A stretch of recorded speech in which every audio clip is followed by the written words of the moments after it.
Hey everyone, welcome back to Saturday Morning Toy Tunes, the web series. It's not a web series. I'm actually crossing the different shows that I've been involved with in my life. This is the web series thing would have been something to do with Strike a Pose, but this is the weekly live stream that we do on Saturday mornings. And yeah, congratulations, it's Saturday once again. We've made it through an entire week, somehow managed to survive intact, one assumes. I don't think that we've lost anybody lately, but how would I know? So yeah, welcome. We have a lot to talk about today. There were a lot of exciting developments on The Mandalorian, not the least of which was the not so surprise appearance of our good friend Paul Sun-Hyun Lee in the role of Captain Carson Teva in an extended appearance. This was his episode, man, and the man just dominated. He clearly dominated. This was his episode. Hopefully, fingers crossed, this could lead into some exciting new things for him. Oh, wait. Speaking of Paul. Oh, what's this? Hold on. I'm wondering if he's actually sending me pictures. Oh God, no. Oh my God. Oh my God, I don't even know if I'm just gonna ask him if I can share this because this is very exciting, everybody. Oh my God.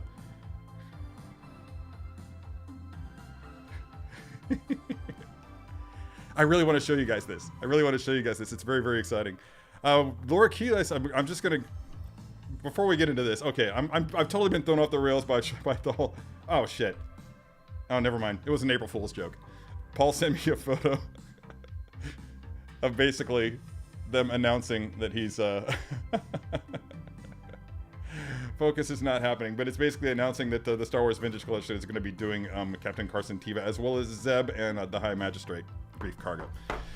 You got me, Paul. Job well done. I told myself I wasn't going to get caught in an April Fool's, and Paul Sun-Hyun Lee did it in amazing style. Thank you, Paul. Thank you. You've made a fool out of me on my live stream. That is bonus points. I'm so proud of you. Anyway, so, hi. Can we just reset? Here's the deal. We got a lot to talk about, including Paul's appearance on The Mandalorian, which was, again, amazing.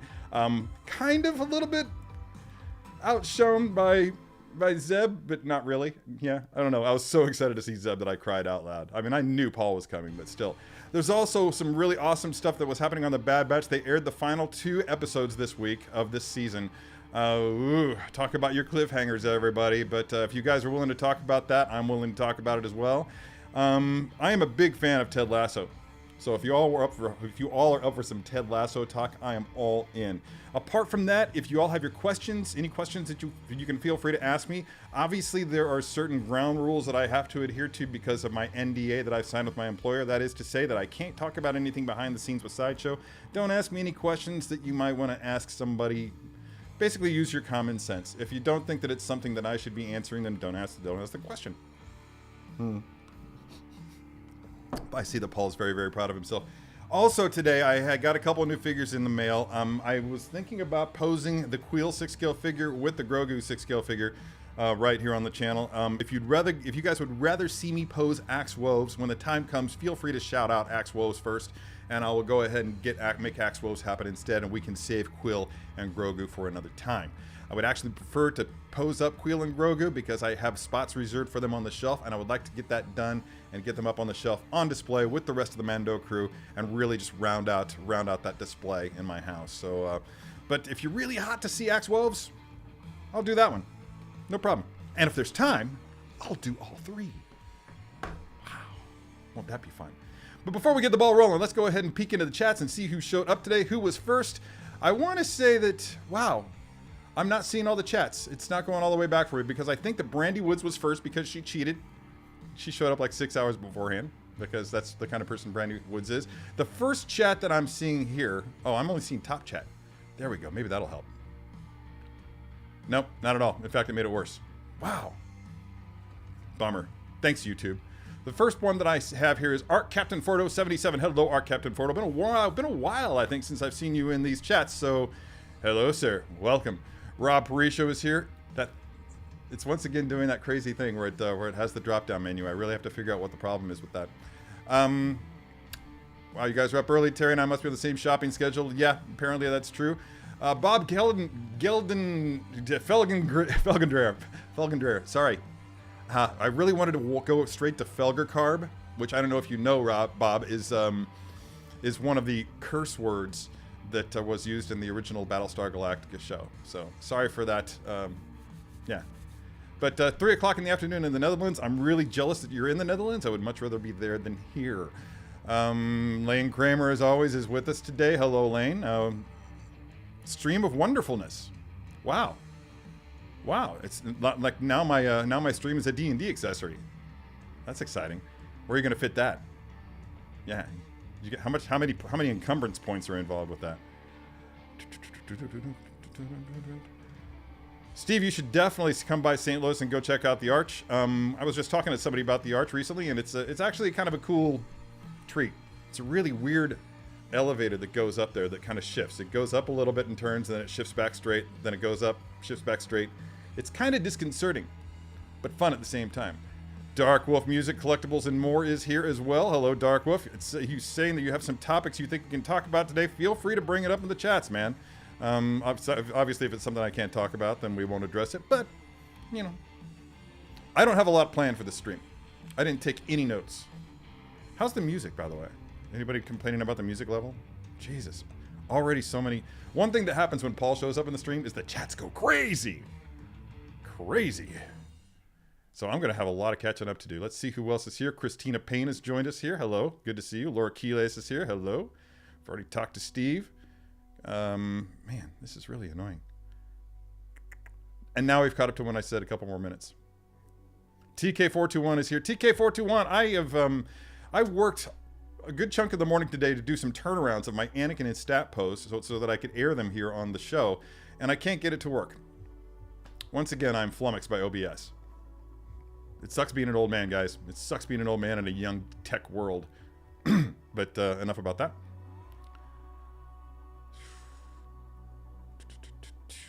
Melissa K is here. Hey. Good to see you. Hope I'm not skipping anybody. Lane Kramer is here. I've already said that. Oh, wait. No, I didn't. Or did I? I don't know. Yeah, you guys are all starting to blend together for me. Desmond Hassig is here. That's exciting.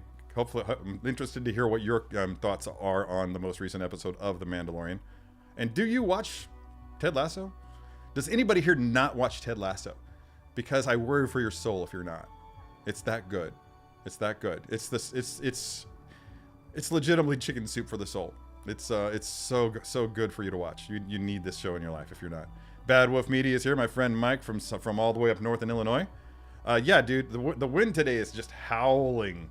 I mean, it knocked over my my dumpster and everything. It's just crazy stuff that's happening here weather-wise. Bad storms, whole lot of tornadoes. Did anybody else get affected? Anybody else? Did anybody here get affected by the tornadoes? I myself did not. So there's that. Yeah. Yeah, dude. That's I am talking about the one with the Loth cat, and which is really, to be honest, that's the number one reason I got it. I needed a Loth cat in my life. Lar Powell is here. Lar Powell, I don't recognize your name. Maybe you've popped over to Paul Sun-Hugh Lee's live stream, and that's why how you gravitated over here. I think that's pretty much how everybody found their way here. If you're not following Paul Sun-Hugh Lee's live stream and you're here hanging out with me, you need to rethink your life, because that is a much more fun and entertaining live stream than my own. It has a drinking game. Paul actually does like a professional slick unboxing with overhead cameras and stuff. I don't have that. I have the technology for that. I just haven't taken the time to develop it into a practical way, or implement it in a practical way here at my desk. We'll see. We'll see if I'm able to come up with a different way to do that. OG Fan with Star Wars was just Star Wars. Who always, every stream he shows up in, wins the contest for the chick magnet net handle with the most syllables.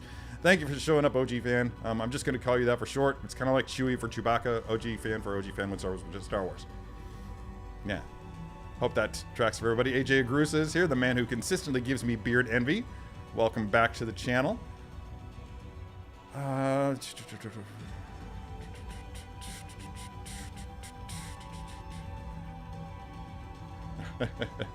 You know, you're right. Let's just everybody give Paul a standing ovation. Bravo. Bravo. Bravo. Also a perfect opportunity for me to show off my Spider Jerusalem t-shirt. What's up with t-shirt designers these days? This graphic is way too low. This needs to be elevated by like an inch easily. It needs to be here. And I think that they really wanted Spider's face to be right here in case you were wearing a jacket. There we go. A jacket. But seriously, I kind of want the whole graphic to be centered. Asymmetry may not be my jam. Actually, now that I'm looking at it instead of in a mirror, just looking at it here, that it looks actually kind of cool. But anyway, enough about my t-shirt. Toy Quest 101 is here. Hopefully both of you are here. Hello to both Miguel and Liliana. Yeah, good people over there at Toy Quest 101. You really should be following their channel as well. It's very wholesome. It's a father-daughter act who they're really coming up with some next level stuff lately, and they got some really exciting news involving was it PCS? No, it was Iron Studios, wasn't it? Yeah, you're partnering with Iron Studios, which is amazing. I mean, I hope that you get to do some of their 1/10 scale stuff because it's really on point. How they get that level of detail in 1/10 scale, I have no idea. It's legitimately next level. I'm so impressed. You should be. You should be. You should be. Nah, that was really, really well played. And you timed it perfectly. I don't know if that was intentional, if you really wanted to just throw me right when I was going live, but you pulled it. We are unboxing today, Keith Lee. We are unboxing today. I got a couple things that I'm going to unbox. I had actually planned to have all the tape and plastic off of them, but I didn't get that done. So sorry, we're gonna have to deal with me struggling with tape. Ask Paul about that. Yeah, that's you, dude. That's you, dude. I've been up since 6. Just how I roll, I guess. Gonna roll past. Oh, Axe Woves is your nemesis? Is he really? Is that a clue? Because there's that whole bit with a bit of Beskar, which was embedded in the side of the ship of the I wanted to say the Tidarium class, but it's totally not the Tidarium class shuttle. And I'm drawing a blank on it, so somebody else is going to correct me in the chats, I'm sure.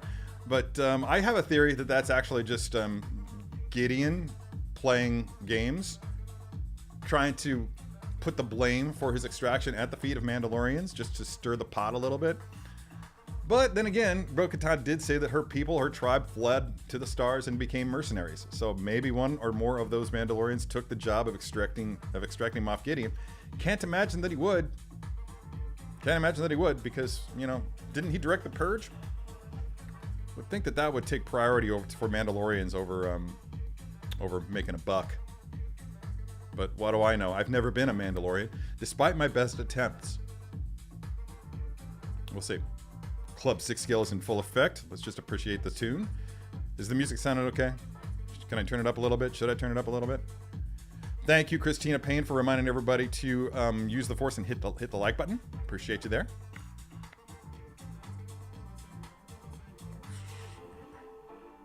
Oh. Revenge is not the Jedi way, my friend. Revenge is not the Jedi way. Oh, wait, I'm no Jedi. Huh. Stop putting thoughts on my head. Stop putting bad thoughts in my head, Bad Wolf.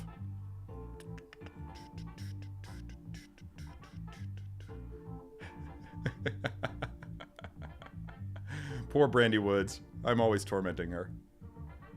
Rob Parisho says, oh, wow. First big screen jump of the day. That means I'm falling behind on the chats.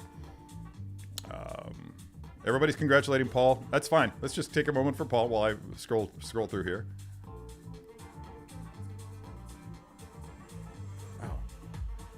Keith, thanks for the invite to go see John Wick 4. I have seen it already, and I have a fundraiser to go to tonight. So, in which we will be giving away an Ahsoka Tano premium format figure that has been kindly donated by the folks at Sideshow. They donated some. They donate something to this event every year, at least one piece to this event every year. This year, it's an exclusive version of the Ahsoka Tano premium format figure. I will be at the event. I will most likely not be bidding on this figure, even though it's one that I would dearly, dearly love to have. It's just a lot of money, and I could, for what it's going to go for, I can probably get a couple of Hot Toys figures. But if anybody out there is interested in an Ahsoka Tano figure and would like to place a proxy tax-deductible bid through me, then I will more than happily bid in your name. at that auction. I don't know if that's legal. If it's not legal, somebody let me know. But I think that it's fair game because somebody who wasn't on site won the sideshow pieces last year. So if they can do it, so can I. So yeah, just tell me what your just message me. Tell me what your maximum amount is. I would love to be able to say that I'd pick up shipping for you, but I can't afford to do that. So you'll just have to pay for shipping on top of whatever it is that you, bid. Which is asking a lot because I think Sideshow is actually doing free shipping on that right now. So if you really want one, just go to Sideshow. It's probably going to go on discount. Again. Oh, thanks, Ileana. Thanks. I've been wearing this hat a lot lately. My sister brought it home for me from Scotland. I can't remember the name of the company that makes it, but it is made of Harris tweed, a genuine Harris tweed, which is it's great. It's great. I love wool. I really do. Trying to scroll through here really quickly. Bad Wolf Media does not have Apple TV. You're missing out on some prime content, my friend. Seriously.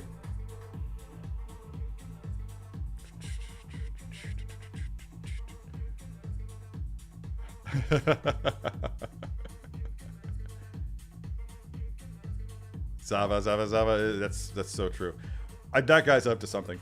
I was telling a friend of mine that I'm pretty sure that what Zava's doing. Now, Rebecca straight up emasculated Zava in that men's room. Like, seriously. That was some textbook emasculation going on right there. Even while the man had his thing in his hands. And actually, no, he didn't, did he? He goes hands-free when he wheezes. That's true. But I think that he's just gonna... He's doing an act, man. He's messing with them. He's drawing them in, gaining their confidence, winning every game for him. At the very end, he's going to switch sides and he's going to go over. He's going to go over with Man City, not Man City, with West Ham. Yeah, pretty sure that's what's going to happen. But who knows? That would be some textbook last-minute drama to throw at us. Brandy Woods. Everybody's tapping throats. I just love all the Dark Tower references. Boston Collectors is here. Hey, how's it going, man? Good to see you live. Yeah, I watch your stuff. It's gorgeous. I think I've complimented you here a time or two on the live stream, but yeah, you're legitimately evolving with every video. I love your lighting. I love your camera work. I just love everything about your channel. You have a voice that could arguably called more soothing than my own. I never called my voice soothing, but others have said that it's soothing. But yeah, it's really just calm, passive, beautiful statue reviews. Yeah, I just love the production value, man. Good work, good work. You deserve to have more subscribers than you do. How many do you have? Do you have a lot now? You probably have a lot now. I've been following you for a while. Yeah, Paul, they are too kind. They are. April Fools. That was a bad April Fool's joke. I get their award today. Are there Razzies for April Fool's jokes? Because if there were, I would totally have won a Razzie for the worst April Fool's joke.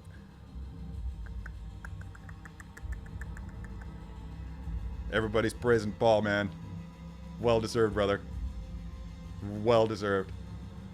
Nerdified just got the integrated suit Spider-Man. What do I think of it? Yeah, I had that one here. That's right. I did the video for the first look video for it. I liked it a lot. I liked it a lot. In fact, I did a really fun photo of it. I think I have it here actually. Gonna take this off and take that off and see if I can't find it. Yeah, here it is. Break it out. Blow it up a little bit. And yeah, this is my photo of the integrated suit. Deluxe Spider-Man figure. And I had a lot of fun with that. Now, cue Paul's reaction, because Paul's going to say something about the wrinkles. He's earned that right. I'll let you have it. Brandon Woods, by the way, says that is, in fact, a Lambda-class shuttle. So does Desmond Hassing. There we go. Welcome back. So, okay, this. Wow. Another jump. Wow, I'm really behind on the chats. I'm going to catch up, and then we're going to go straight to talking about Mandalorian, I hope. But so if you guys have any comments about Mandalorian that you'd like to throw out there, then by all means do so.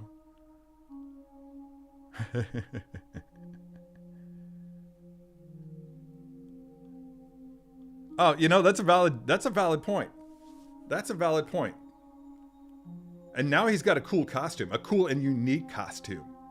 That sweet, sweet custom-made jacket, leather jacket that looks so much like an Indiana Jones jacket that I can't believe that it wasn't intentional, at least in some way. Or it had to just be in whoever, be in the costume person's thoughts when they were making that jacket. As I understand it, Paul got to design his patches on that, which is really super cool. I hope you got to keep it, but I can't imagine you will. That's just the way things work, and I know that. But you really deserve to have one of your own. I hope they find some way to gift you one of those. If not, well, it's a pretty common look for a jacket, so I'm sure that you could find a similar one and you know, replicate the patches. You did design them after all. Am I going to a dark place? I didn't know that. Mr. Imagination is here. Hey, John. John's been sending me artwork. It's really cool. Nerdified is asking if I'm going to any Comic-Cons. The answer is a resounding no. Well, I may go to the St. Louis Comic-Con when it comes to town, but I'm not going to be traveling. My role at Sideshow is not what it once was, so I probably won't get invited to any. I don't. Short answer is I don't know. I don't intend to, and I can't imagine that Sideshow will be inviting me to any Comic-Cons this year. So unless I'm going under their steam, I probably won't bother.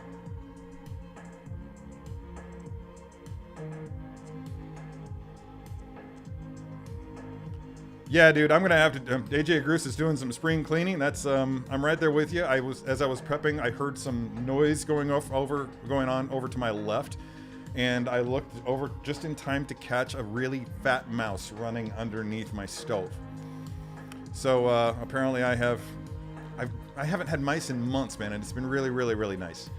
But now I have a mouse, and I have to act immediately before there are more mice. And I've got a lot of cardboard boxes with a lot of really valuable collectibles in them downstairs. I'm not sure if you guys knew that, but yeah, I need to take care of that.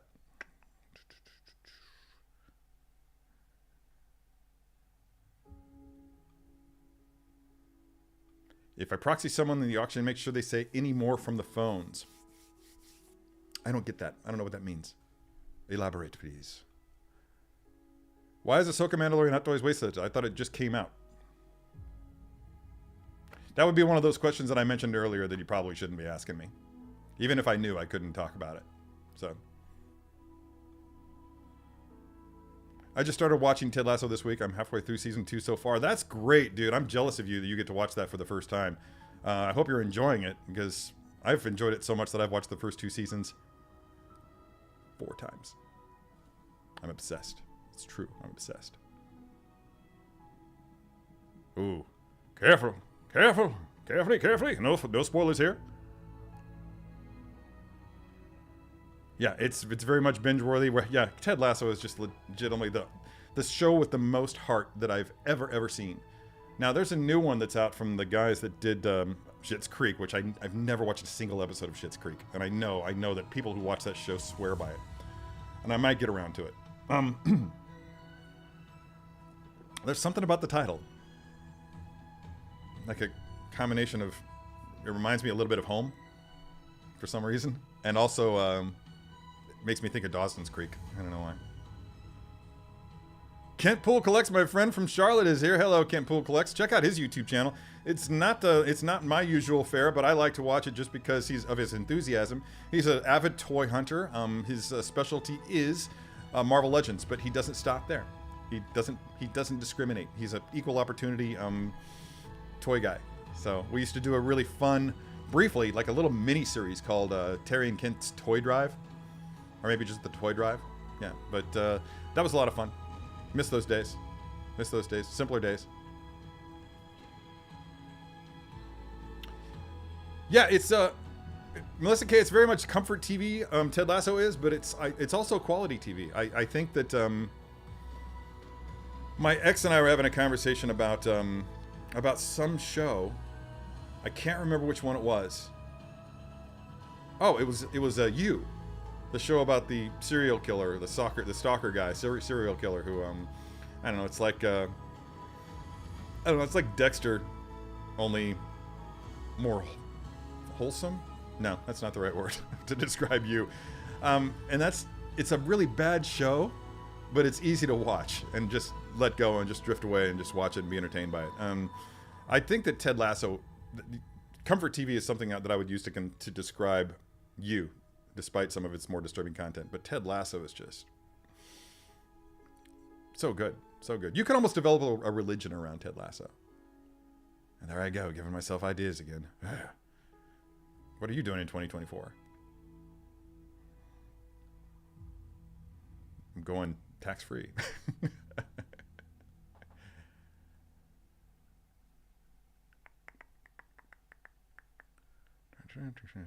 Oh boy, here we go. Once again. My God, you guys are really prolific today. I may not be able to keep up with the chats. I might just have to go back and look at the chats later and reply in the comments.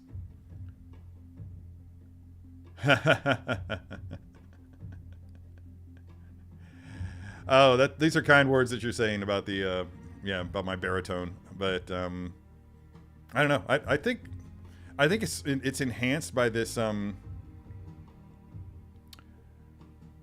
trying to remember the Soyuz launcher, which is what I'm using for a preamp. It develops a really warm quality to the sound. So so if you have the means, go ahead and pick up, go and look into a Soyuz launcher. It really kind of helps, accentuates, just kind of takes my natural gifts and enhances them. Yes. You know what doesn't enhance my natural gift? Coffee and cigarettes. What's this? Oh, Mike's texting me.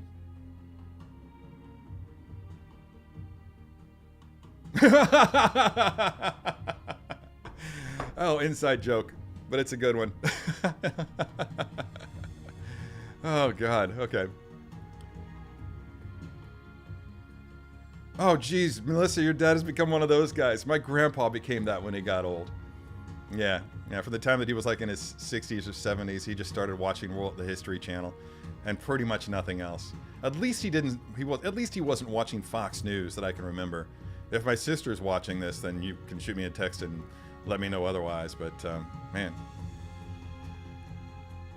Oh yeah, Boston Collectors brings up a interesting fact. Over on TK421 Collectibles site, he's been catching up on some old Sideshow grails.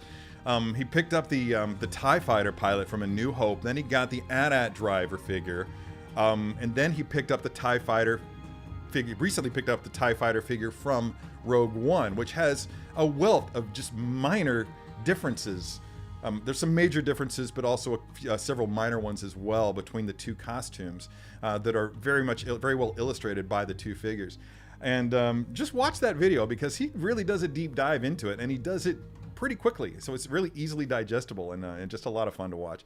I love TK421's channel because he's just so damned enthusiastic. Everything from the smile on his face is when he first comes on screen is just so damn genuine. And I really like that intro.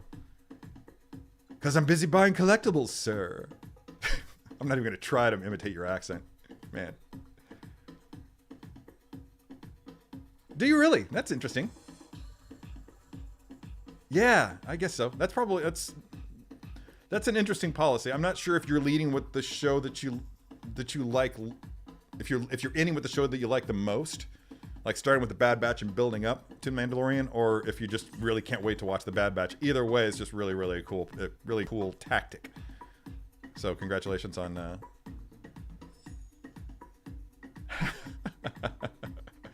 I think that we all hope that Paul accidentally takes that jacket home, but again, it's a pretty easy jacket to replicate. I would be lying if I said that I wasn't considering it myself. Yeah, that would be taking my geekdom to the next level. But yes, Paul, I'm looking hard at your jacket, and I'm just like, I may need one of those in my life. There's some really good quality places where you can get really good quality versions of that jacket as opposed to like the cheaper $300 or $400 ones. Like there's a site that I know of that carries a jacket in that style, runs about $1,000, but the leather quality is just superior, nice and thick. It's almost like motorcycle jacket quality leather, and that's what I would be looking for. Really hard to put those patches on it, I would imagine. Have to have a serious needle.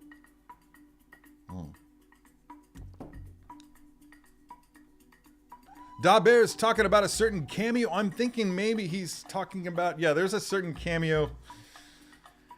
Oh, maybe it's been spoiled in the chats, maybe not.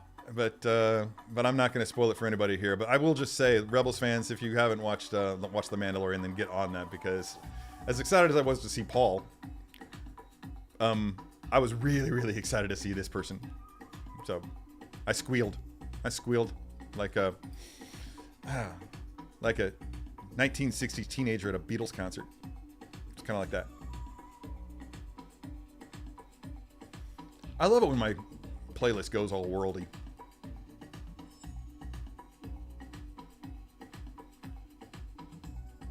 You're inviting me to HeroesCon to come play with Mythic Legions? Legions? I just said legions, like cuts and stuff, yeah. Hey. Man, I would actually love to go to HeroesCon, but my ex is there, and the temptation to reach out and say, hey, I'm gonna get a drink would be too much. So, and she would be uninterested anyway, so. That's a negative, TN. I'm sorry, my friend. I will not be at SDCC 2023. And that's all that I'll say about that.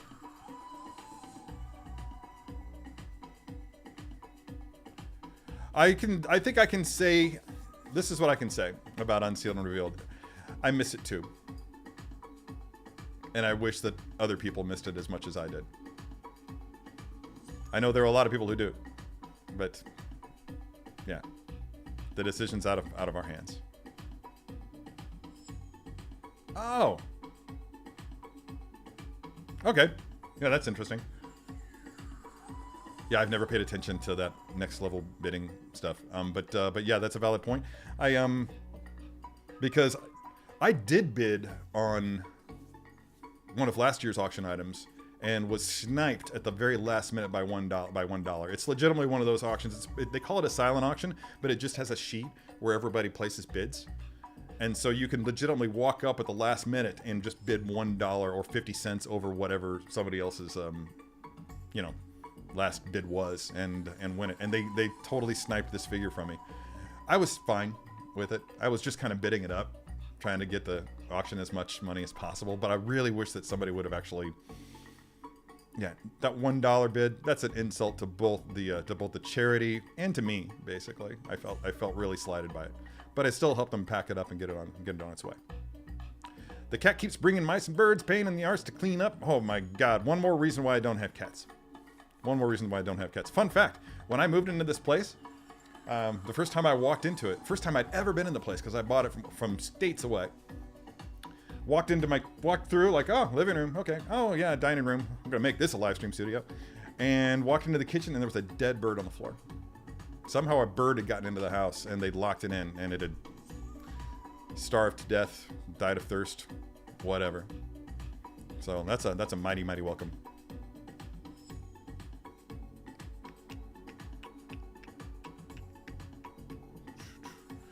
Paul brings up an interesting point. Yeah, good way to lose a great kid. I mean, love Paul to death, man, but sure, Ryan, what's his name, can get away with stealing the Deadpool costume, but you can't get away with stealing a jacket.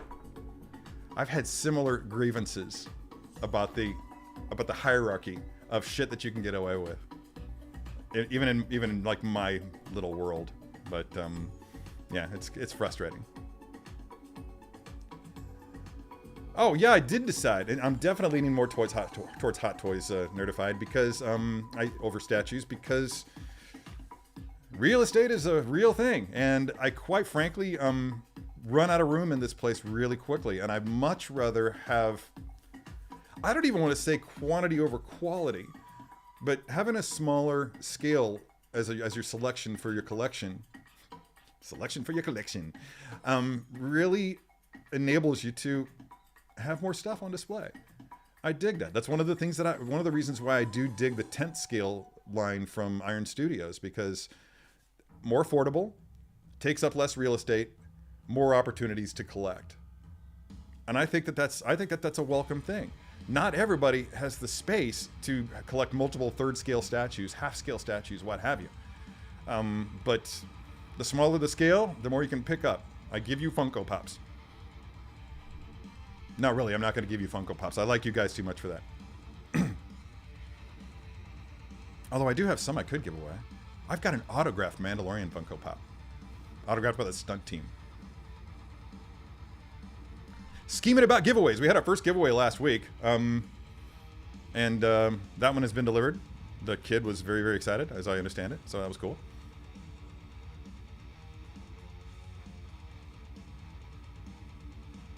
Oh, no, dude. Yeah, I totally got that. Yeah. I'm glad you brought that up because that was really, really cool. Paul, maybe you can chime in on that if you haven't already in the chats. I am very, very far behind. But yeah, that really felt familiar to me, and that's probably why. God, I just really love that whole bar scene. Yeah, I could like go back and watch that and try to pick out little things here and there.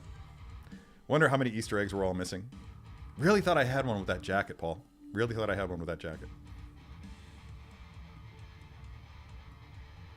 One more comment. I agree with, yeah, Unsealed and Revealed is very missed.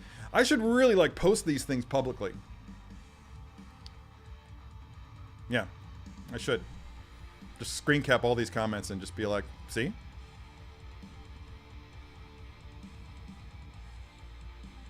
There's a real PR battle going on there. Just trying to scroll past the, oh my God. Oh my God, I'm so far. You guys are being really prolific today and I love it. Just trying to target the ones that are directly done.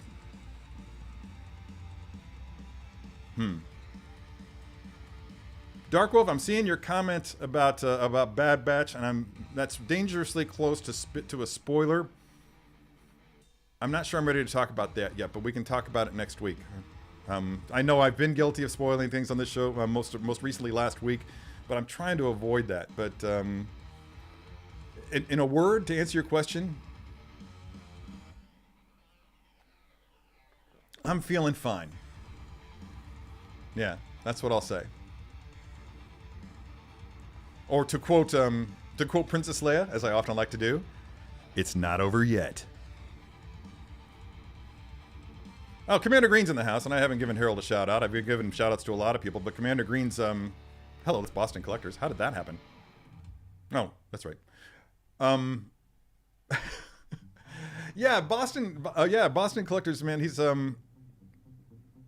his photography's really, really good, isn't it? I mean, not yours, Boston Collectors. I meant Commander Green's photography's really, really good. So again, if you haven't subscribed to his Instagram channel, go ahead and check it out. Harold started out shooting Black Series figures. I want to say, or were you doing 3 3/4 at first? But it's evolved into Hot Toy stuff, and his lighting has evolved. He's really showing he has a vested interest in developing his channel and developing his craft, and it comes across in his work, which is consistently on an incline. So I really enjoy watching that. Hey, look, there's a comment by him. Fist bumps all around. Are you punching him? Oh, you're toasting him and punching him. Wow, talk about sending mixed messages. Weird.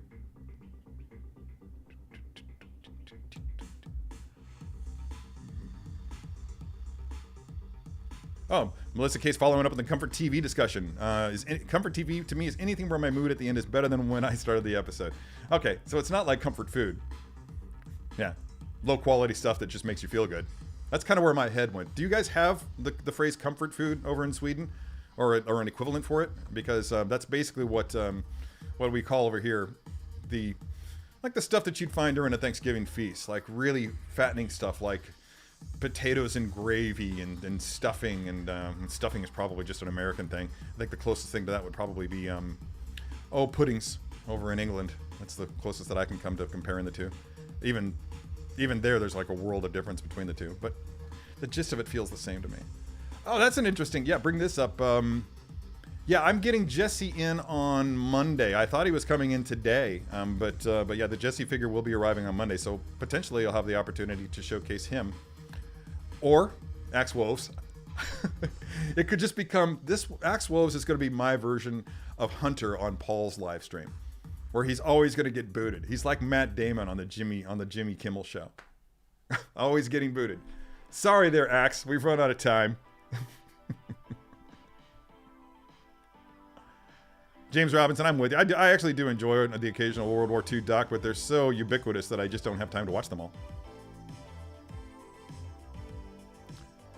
Yeah, they are pretty good, aren't they? The older Imperial Sideshow figures. You're talking about TIE Fighter and AT-AT Walker. AT-AT Walker.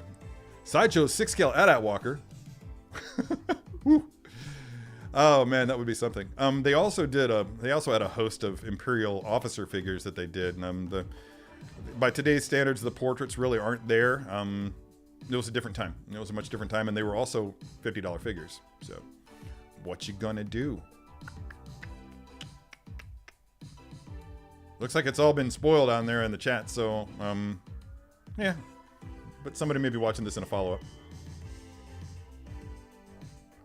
Oh, you're moving right ahead with that, huh?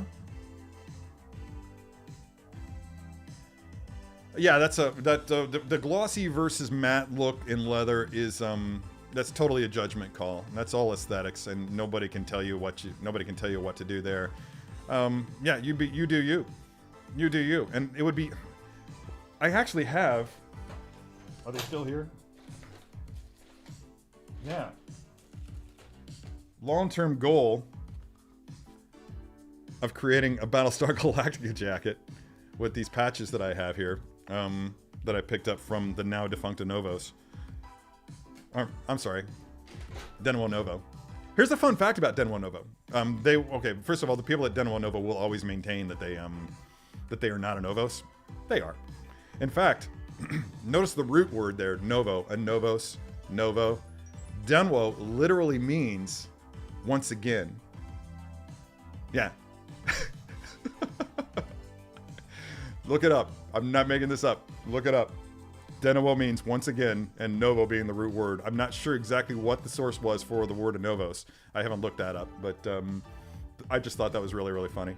And I've had good experiences with the Novos and one bad experience. I've got my Mandalorian helmet from them. It came in with some paint bubbles, but that was, problems are going to happen on the production line.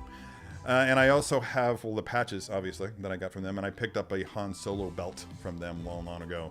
Not the really cool gun belt, but just the black belt that he wears underneath that gun belt. So, yeah. Poor Novos. Oh, Da Bear's bringing up the fin jacket, the Poe jacket, the fin jacket. Yeah, that's really, really cool. Personally, from that movie, I preferred the Han Solo jacket, and I would still like to own one of those. If Denwo Novo makes one of those, then I might be tempted. If they make it. Yeah, that's a good question, Paul. You're going to be hosting a Bad Batch 2.0? I really need to get my button gear and get my passport. That's cool, dude. Congratulations, man. Congratulations, you're finally seeing John Wick 4. I guess I probably already missed you. You probably sounded off already, but maybe you'll catch me in a rerun. Oh. Yeah, see, that's what happens, right?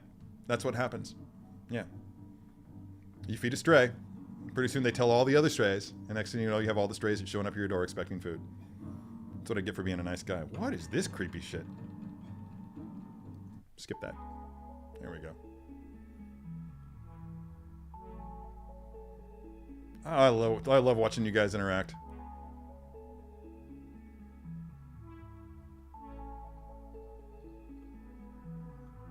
Oh. You know the trouble, Brandy? This is the thing with that. All right, everybody, first of all, needs to go ahead and go to Brandy Wood. Is it brandywoods.art? Post a link. But Brandy is an extraordinary artist. She's done some pieces for me that I dearly, dearly love. And mostly a couple pieces of me, just like really goofy, fun pieces of me in a comic book style, but also some really great portraits of my dog Piper and Dobby. Piper and Dobby. That's two dogs, plural. But yeah, check her stuff out. The trouble is, Brandy, that when I think of you, when I see you, I look at you on my chats and I just see my friend. Legitimately, I think of you as friend first, and then the artist, which we very rarely talk about your art. We just talk about life stuff when we talk. So I'm sorry. You deserve more. You deserve a better friend. I don't deserve you.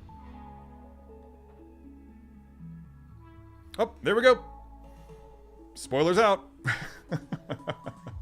Yeah, it was really, really cool to see Zeb in live action. Yeah, I was pretty happy about that. Squealed with glee.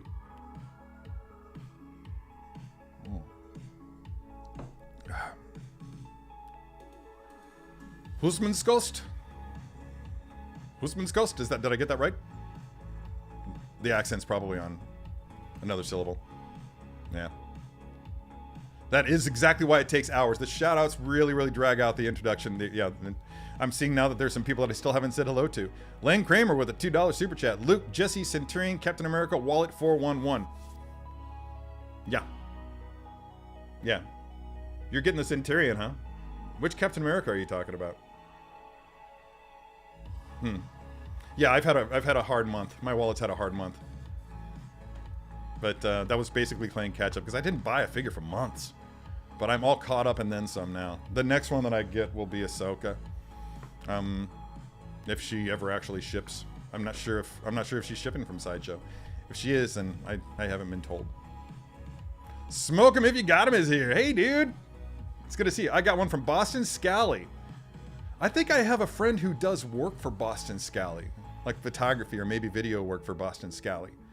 Yeah.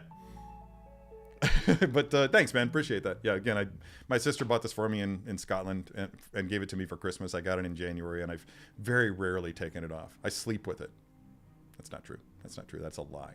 It's not even a clever lie. It's just a lie. Oh, Paul's liking the BSG patches. Yeah, dude. I really wish that I had more. They had done like a wealth of them, man. Like different squadrons and stuff for the squadron patch that I think goes right here. Maybe the squadron patch is over here and the Galactica patch is here and the Viper patch is here. I think that's how it works. I could be wrong. It's been a long time since I've looked at it. Long overdue for a BSG rewatch, but that's one of those shows like before the current format of just not doing 22 episode seasons. I mean, the 22 episode, in fact, I think that, yeah, that's because they divided season 4, I think it was, into 2 because of the writer's strike back in the day. So that was really the breaking point, I think, for those 22, 24 episode seasons where they started gradually decreasing the number of episodes in each season, which I welcome because it just works out all the fat. Yeah, sure, it was kind of fun to see those more character development oriented episodes, but you gotta admit, sometimes you gotta separate the wheat from the chaff, and what results is a much more condensed and stronger story. So, yeah. That's all I've got to say about that. NECA and rubies? I don't know. It just,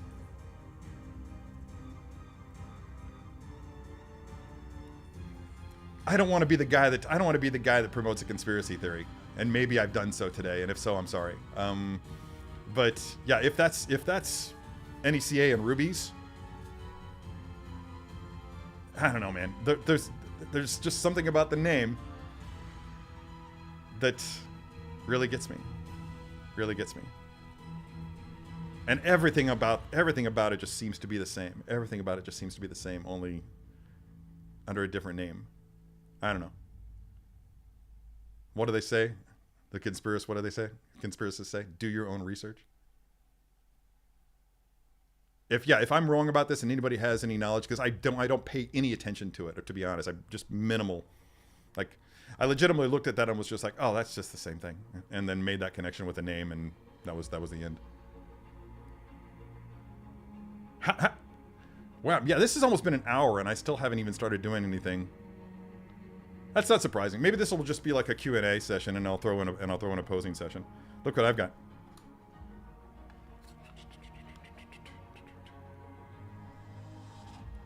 Totally a Sideshow one that I cobbled together from spare parts.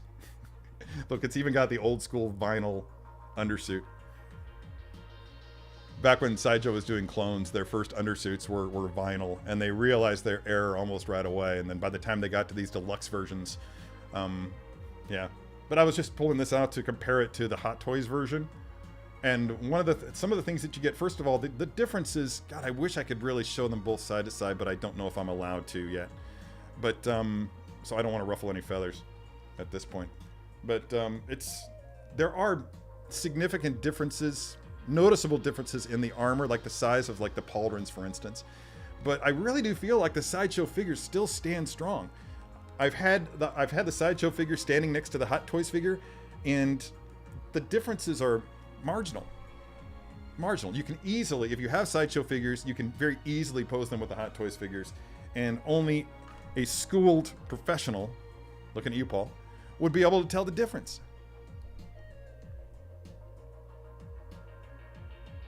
Ah. Likely story. Likely story.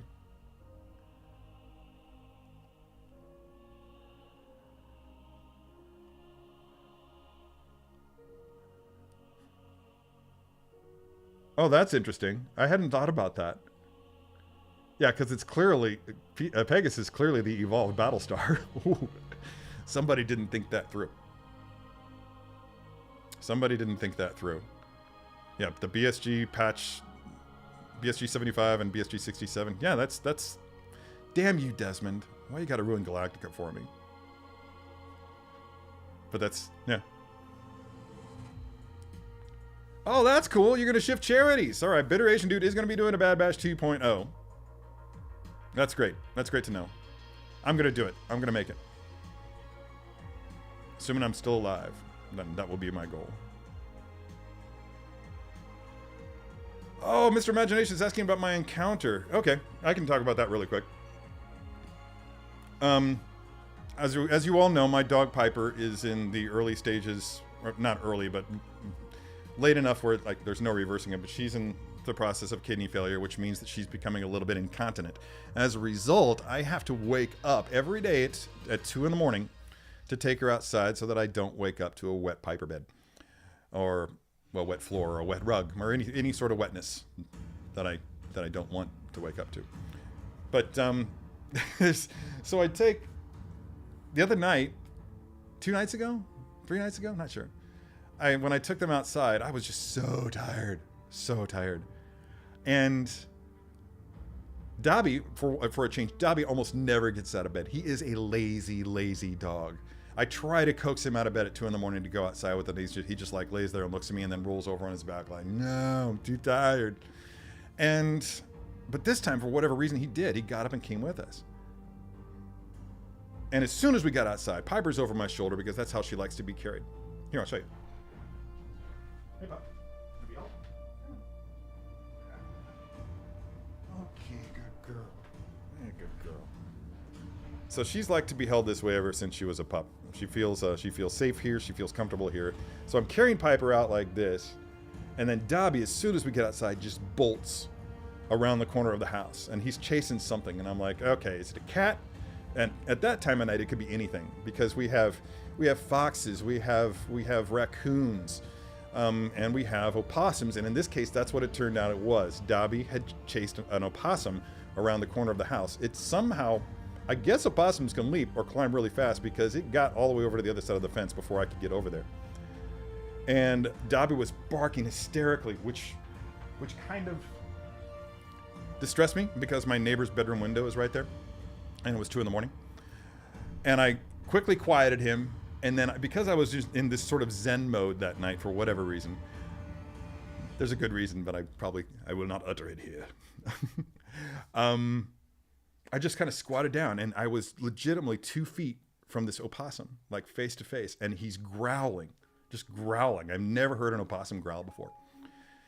And clearly tense, clearly agitated. I'm just like, hey, dude, hey, it's all right, man. He's gone. He's gone. You're okay. You're going to be fine. It's all right. Just calm down. It's all cool. It's all cool. And he stopped growling, and his posture just visibly relaxed. And he just kind of just stood there, and he kind of looked around, looked away from me. So he stopped staring me in the face because that was an aggression thing, right? And then he looked back at me, and I just continued to talk to him in this as soothing of a voice as I can manage. And I was just like, and I just said, okay, you can go now. It's cool. You can go. Go on. Go on. And he just kind of slowly turned around and just walked away. Walked around the corner of the house and jumped up onto the neighbor's porch and disappeared from my life forever. But that was my possum encounter. It really felt like we connected. Yeah. Anyway, hope that was worth it. Worth the time.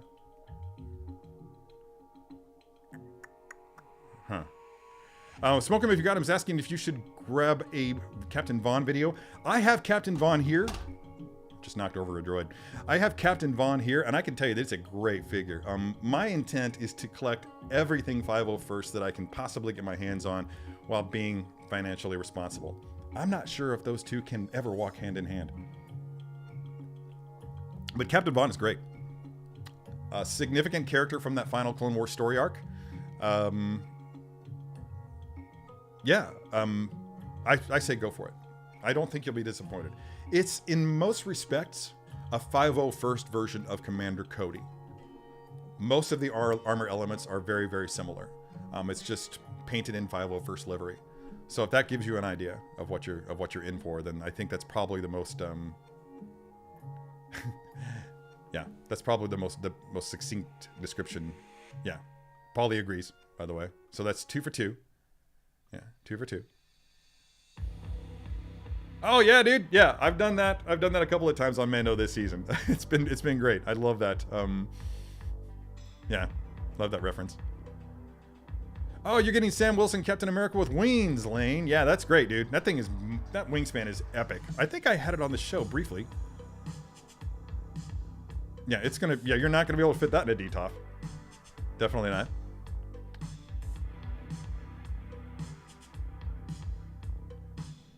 Oh, is that something you've already done? Or is that something you're offering to do for me? I don't know, man. I'm about stickered out. I've had a lot. Yeah, we'll talk about that, because I do need to replace a sticker that was ripped off of my car by somebody. Somebody ripped off my Sea Shepherd sticker. People these days. Swear to God. Praetorian Guard helmet from Denuo. Yeah, that could be fun. It's a great looking helmet. Rolling through these things. It's almost time to start posing.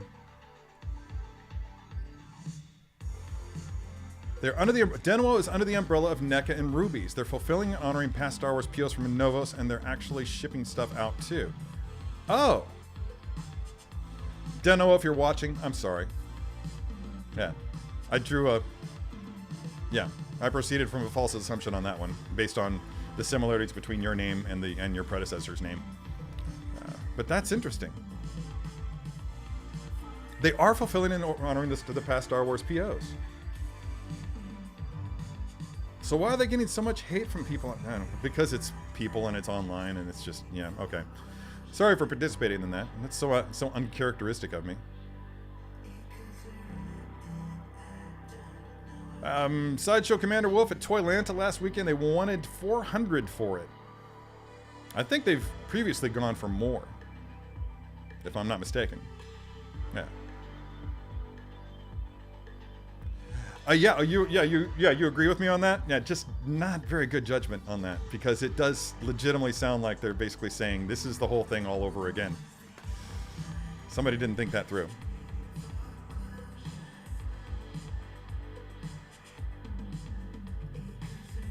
I've actually refrained from commenting on this in chats and in comment sections of various posts, because I have been afraid of being wrong.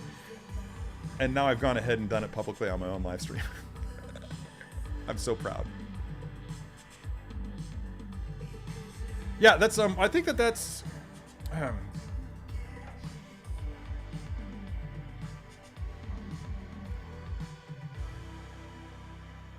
think the Hot Toys, the helmet on the Hot Toys figure seems bigger.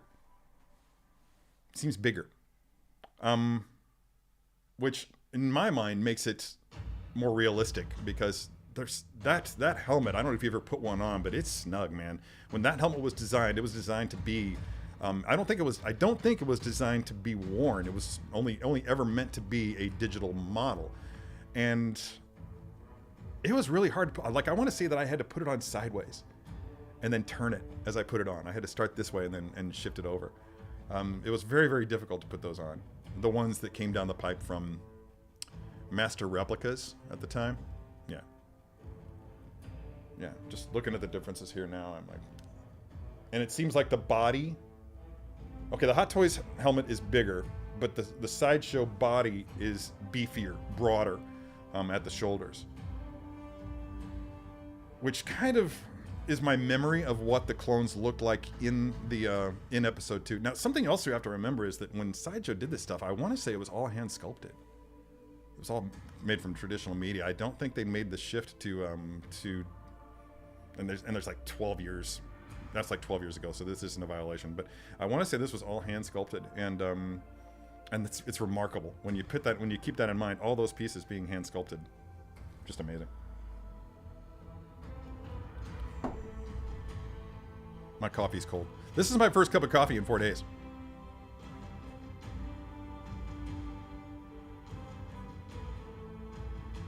This comment, this Keith, what is this? I don't know what this means. Where the portrait of all the Sideshow clones? Oh, the video? It's such a monumental undertaking, and my ADHD brain is having a hard time moving forward with it. I'm working on it. I'm working on that kind of stuff, just trying to, like, in my own head right now. Like, I'm actively seeking help with that. It's absurdly difficult in this area to find quality mental health care. It's hard. I've been working on it for 2 weeks now, and when I do get somebody calling me back, there's weird reasons why they won't work with me. So I don't know. But getting back to the video, I'm just gonna have to like wait until it's gonna take a long time to shoot. It's gonna I'm talking days. I'm talking days to shoot this video, because legitimately there are 45 different clone variants that Sideshow came up with, I think. So it's going to take a long time to shoot. I want to get turnarounds of each one in a different pose. I want to get a final shot, just like a graduation photo of all the different Sideshow clones together. Obviously, I'm going to have my mug on the screen talking about each one. So it's going to take a long freaking time. Or maybe I'm just trying to make it too difficult, and maybe what I should really do is just show the figures with music. No dialogue. Just shut my mouth, leave myself out of the video, and just let it ride, right? Let me know what you think.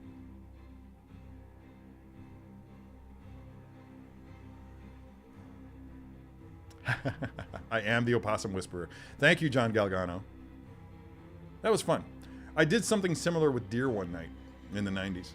A friend of mine and I had gone for a walk in the woods behind my apartment at the time, and we came upon a buck and 3 does. In this little clearing at the bottom of a little, yeah, and we just froze. We were like, what do we do? I was like, just do what I do. And I just kind of like kicked my foot like I was doing this, you know, and like made a grunting noise and headed towards the buck, and he did the same thing, and it was like back and forth, like I was going and the buck just came towards me a couple steps and went like we were just challenging each other. And deer have notoriously bad eyesight. I'm not sure if you're aware. But at some point, he got close enough where he realized that I wasn't another buck. And he was like, oh, no, hell no. Just got the hell out of here. Took his does and left. But, yeah, I've had some interesting encounters with wildlife in my time. No, I don't think so. I don't know. Maybe. Yeah. Are opossums and mice in league with each other? I don't know.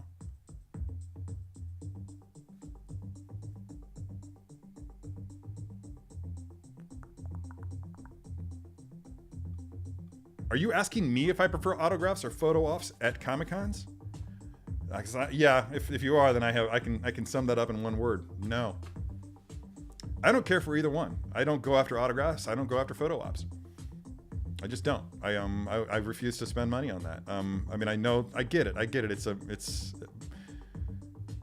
It's not. You know what? I'm gonna walk that back a little bit, because the way that I said it makes it seem like I'm personally or philosophically opposed to autographs and photo ops. I'm not. It's just that they're not important to me. If I'm going to have somebody's autograph or photo op, or have a photo op with somebody, then I'm going to want it to be on a more personal level, not because I paid for it. Like, I don't know, like a personalized letter from Paul, for instance, means more to me than showing up at a con and paying for an autograph by Katie Sackhoff, you know, or having a photograph taken with Titus Welliver. Because we were hanging out at a place we were hanging out together, means more to me than paying money to some company who sponsored Titus to be at a Comic-Con. So that's kind of where I'm at with that. It's I just don't see the draw. That's not to detract from those who do. I'm a big proponent of, you know, collect what you like, borrowing somebody else's thing. Yeah, it's not for me. It's not for me. Now, if you really twisted my arm and said, pick one! Photo op. Yeah.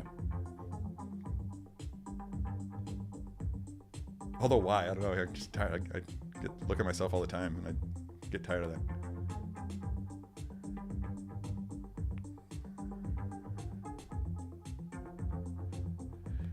Getting back to the Anovos conversation, yeah, people were angry at Anovos, dude. I did some digging because I was still owed 3 helmets from them. That's when I found out that info. Okay. Dude, it's absolutely true. And man, there was some vitriolic shit flying around, wasn't there? It was just, it just got crazy. In fact, for a while, I was defending Anovos, and eventually I started taking some heat. Yeah, like, you're a shill for Anovos, dude. And I'm like, no. I just haven't had a really bad experience with them. Now, one thing I did do, I had pre-ordered an AT-AT driver helmet from them.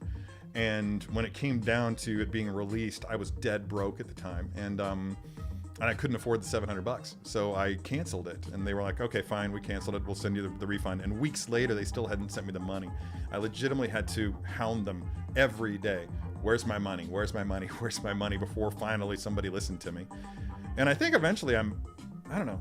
I'm not even sure what it was that finally broke their resolve. Can't remember. I don't think I threatened them, but I don't know.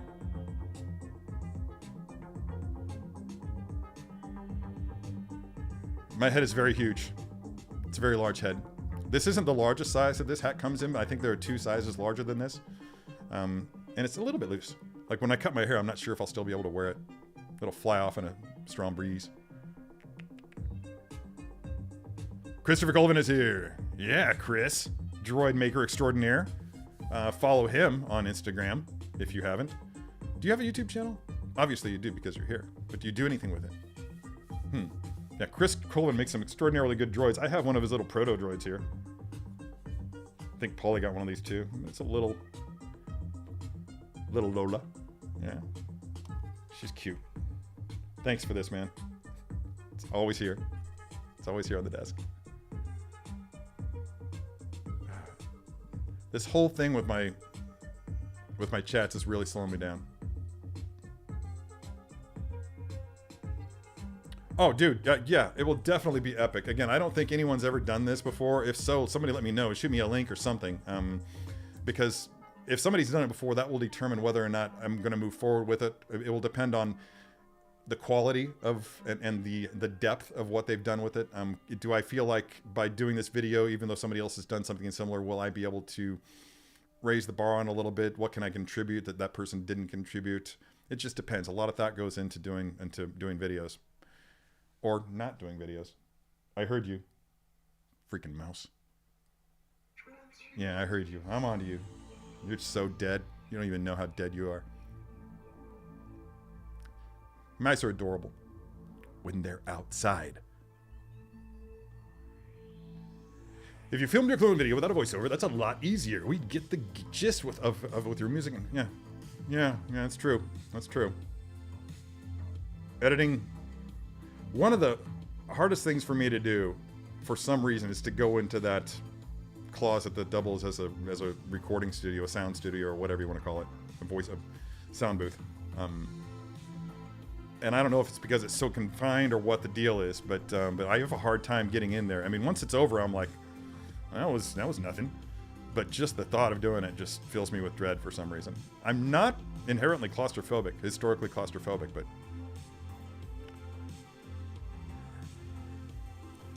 3 years to get mental health support.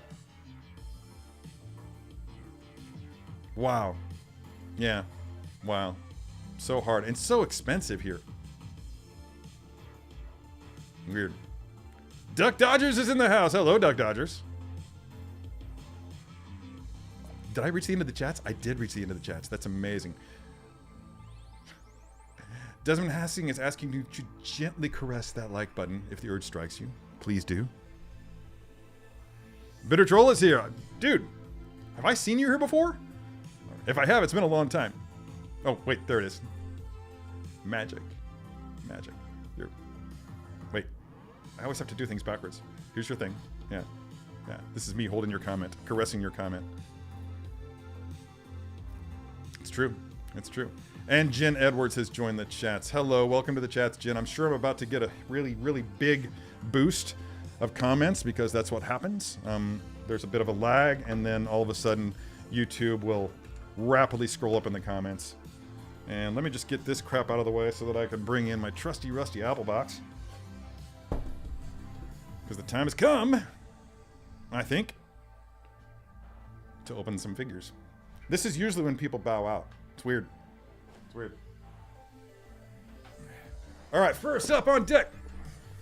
No, not that one. Random selection, I think, will be...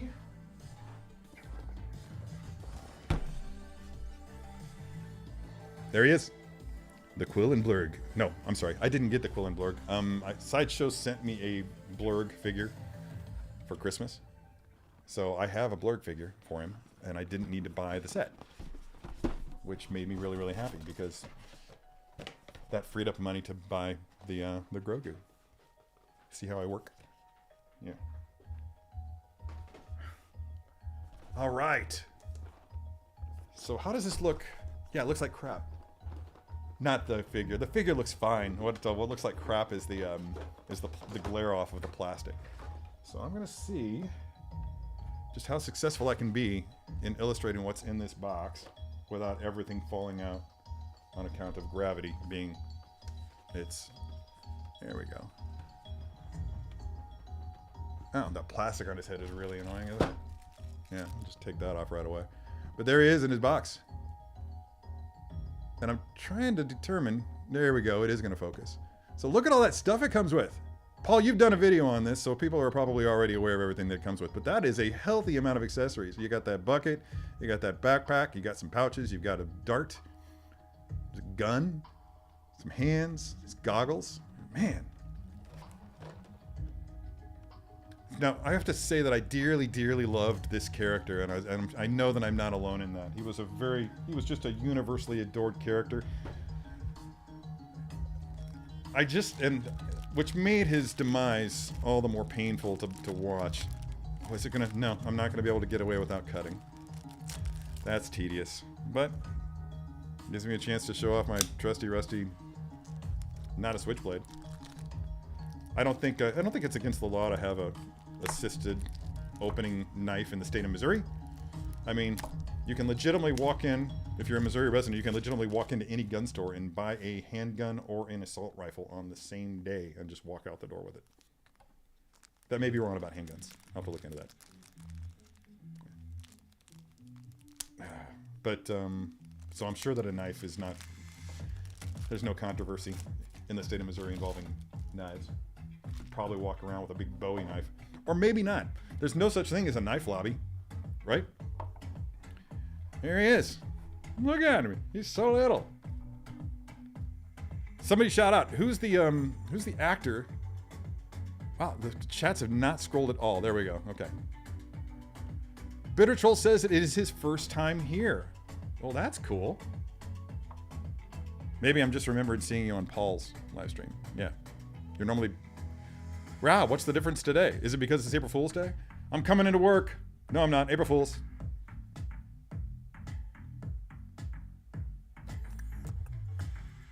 All right.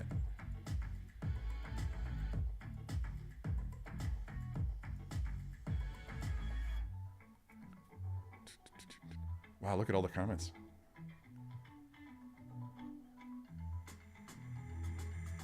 I showed you, yeah, you saw you picked up the Mandalorian detonator. Yeah, I'll go ahead and show everybody what we're talking about here. For those who didn't join us last week, I had I showcased a photograph of my desk after I finally had cleaned it off. So this is what my, this is what you're not seeing on camera. This is legitimately everything that's happening on my desk. So I'll let you look at that while I pull out some accessories really quick. You can see the Thanos. Now, something I don't know that if I've shared with you guys here, but that Thanos premium format figure by Sideshow, I guess it's actually called a maquette. Thanos on Throne maquette. That, first of all, most of the design work on that was done by my friend JP Mavinga, who used to be a full-time designer for Sideshow. He's since parted ways and is, I want to say he's doing some work with Tweeterhead. Stellar artist. one of the finest artists I know personally. Just go to mavinga.com, I think is basically what it is, what his website address is, and just check out his work. His line work is exquisite. Just his character designs are just beautiful, beautiful. He's the one that designed that bounty hunter maquette from Sideshow that was recently, I guess, released last year. Gorgeous piece and really illustrative of his design aesthetic. But that Thanos statue also happens to be autographed by the team who created Infinity Gauntlet for Marvel back in the early 90s. That being Jim Starlin, George Perez, and Joe Rubinstein. Stein. He's the only one that I've met, and I still don't know how to say his name. Legitimately tried to get me to ask him out to dinner. And I thought that I was reading it wrong, but yeah, my friend was just like, yeah, I think he was trying to go to dinner with you. I'm like, all right, that'll be cool. There we go. Always have to peel this plastic off of your, there's Kuiil again. Hanging out on his base. I don't know why my camera's having such a hard time focusing today. This is so uncharacteristic of my camera. Paul's camera now, you know, that happens all the time, but not mine. Damn it. Look at that portrait. He's looking so good. God, what a great character. Okay, I got to move faster here, so what am I going to do? I wanted him with Grogu. So let's go ahead and put his... God, I should be reading the instructions. I'm so terrified that I'm going to do something wrong here. Good, good. All right, got those on. I won't need the backpack. Just gonna get him out. This is interesting. That solid plastic. It's not really solid plastic, but it's definitely molded to fit in a particular way. So that's just something I'm probably gonna have to worry about later. Where do these pouches go? You ready to watch something happen? Is Paul still here? Is Paul still here? Uh-oh. Uh-oh. I'm totally blowing my rep here. Totally blowing my rep. Instructions. Yeah. Paul is fond of saying that instructions tell us what to do. It's true. I frequently like to joke that I don't use them.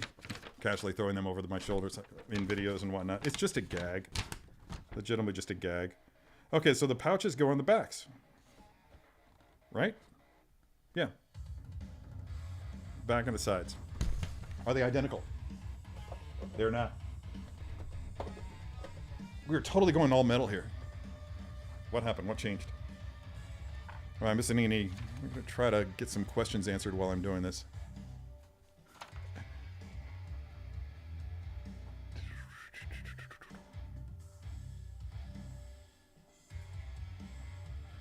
Bob Felgendreher is bringing up an interesting question. Dude, I legitimately was just like crying out at the screen, like, "Don't do it, Bo! Don't! It's a trap, Bo! Oh my God, no! You failed! You failed the test!" But no.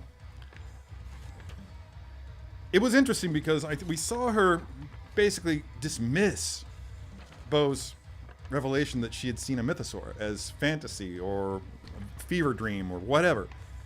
And then, one episode later, turns around and says, "Yeah, no. This is, Instructions are funny. Yeah, this is something that you're going to do. You're going to take off your helmet and you're going to walk both worlds." And I think it's a smart play on her part. She took some time to think about it. Brandy Woods, in talking to me, thought that Bo-Katan was going to be doing like a Joan of Arc thing, and it did seem that way at first. But it looks like they do so many shifts on us in this show that it's very difficult to follow the path and try to determine what exactly they're going to do. Sorry, I guess just got distracted by a comment that just kind of hit me. So I'll just say, Bitter Troll, my condolences. That's never welcome news.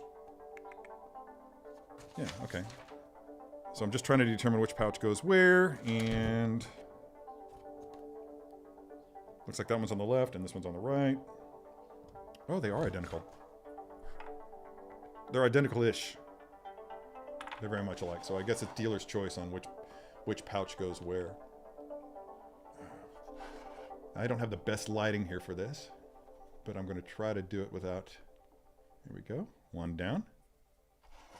And oh, that was okay. Spoke too soon. I was going to say that was easier than I expected, but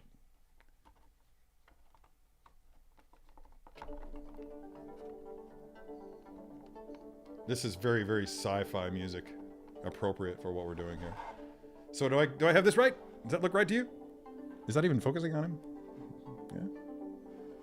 Do I need to turn the lights up? I can always turn the overhead light on if it's not really well lit. Melissa K is bringing up Boston Collectors, and everybody's bringing up Misty Rose. Is it Rosas? I don't know. My Spanish is abysmal.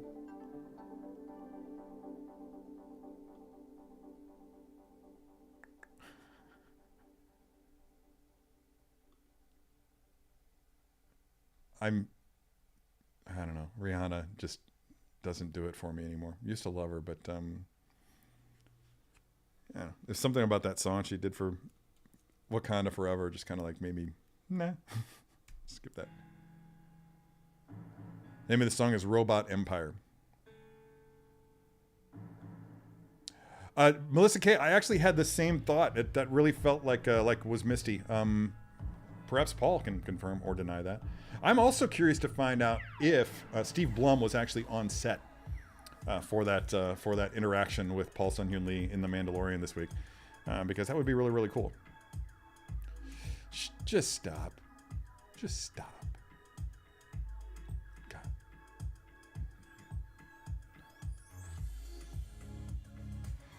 Oh, dude. Yeah, I'm cutting back a lot soon. I don't know when, but all that X-Men stuff is going away soon to make way for 6-scale display. I'm having a really hard time parting ways with the Guardian statues that are back here. I don't think I'll be able to. Mostly because the way that Thanos statue is set up there, the way that he's beckoning, that particular direction that he's beckoning with his finger, is directly at the Guardians of the Galaxy across the room, and I really love that aesthetic. So, I don't want that to go away. Oh, yeah, definitely. Yeah.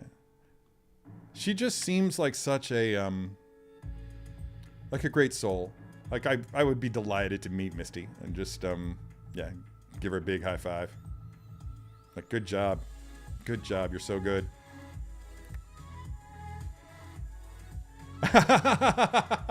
Congratulations. Congratulations for, that's like 2 wins for you on my channel today. You're so welcome. I'm glad I could do that for you. Be here for you and do that for you. Oh, 2 dots is right. And that's Rob says pouch 1 with one dot is on the left, 2 dots is on the right. I'm looking for dots. You mean straps? Because if so, then I've got it right. Where are the dots supposed to be? On the back? I don't know. We're just gonna go for that for this purpose. If I ever get around to posing it and not just sitting here looking at it. What do you guys say? Backpack? No backpack? Yeah, let's go all in. Looks like this is ooh, all Velcro and stuff.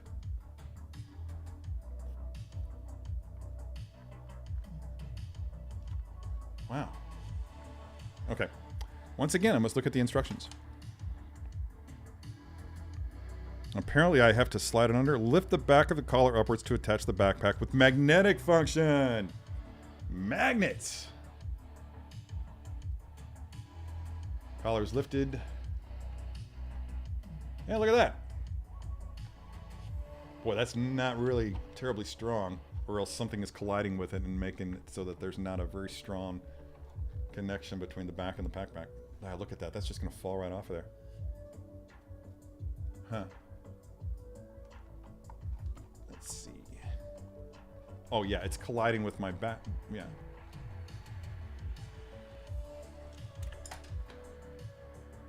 I'm a professional poser. Not sure if you guys knew.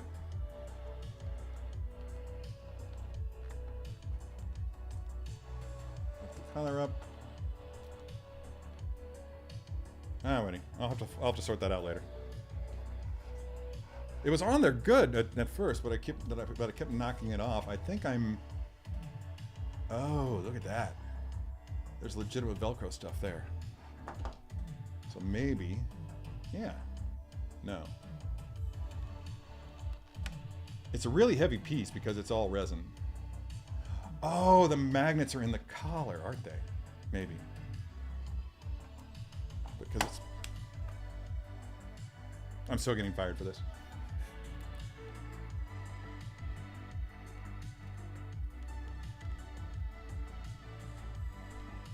Okay, so here's what you do. It'll hold, but it won't hold while you're manipulating the figure. So the backpack is the last thing that you put on. Right after. Guys? Okay. For like a second. I legitimately thought that the goggles fell into the coffee. I better move the coffee away. Let's move the coffee away. I could see Grogu falling into the coffee. That'd be the next thing that happens. All right. There we go. Get those back on. And let's go ahead and, I don't think I need anything else at this point. I might opt to do something different. But let's go ahead. Push you aside. Because next up is little Grogu. Little Grogu. Before I do that, let me go ahead and run down the... Let's see. An hour to take home after. Oh, you're just wishing. You're just wishing. Yeah. What's her name? Emily Swallow? Was that her name? She's so good. She's so good at her job. Gina B. Collecting is here. Hey, Gina. That would have been something. I don't think we'll ever see the armor with her helmet off, but who the hell knows, man? I've been wrong about everything that I've predicted in this show all season. Everything. So I'm kind of at a point where I'm ready to give up on predicting. There's only so much being wrong that anybody can deal with.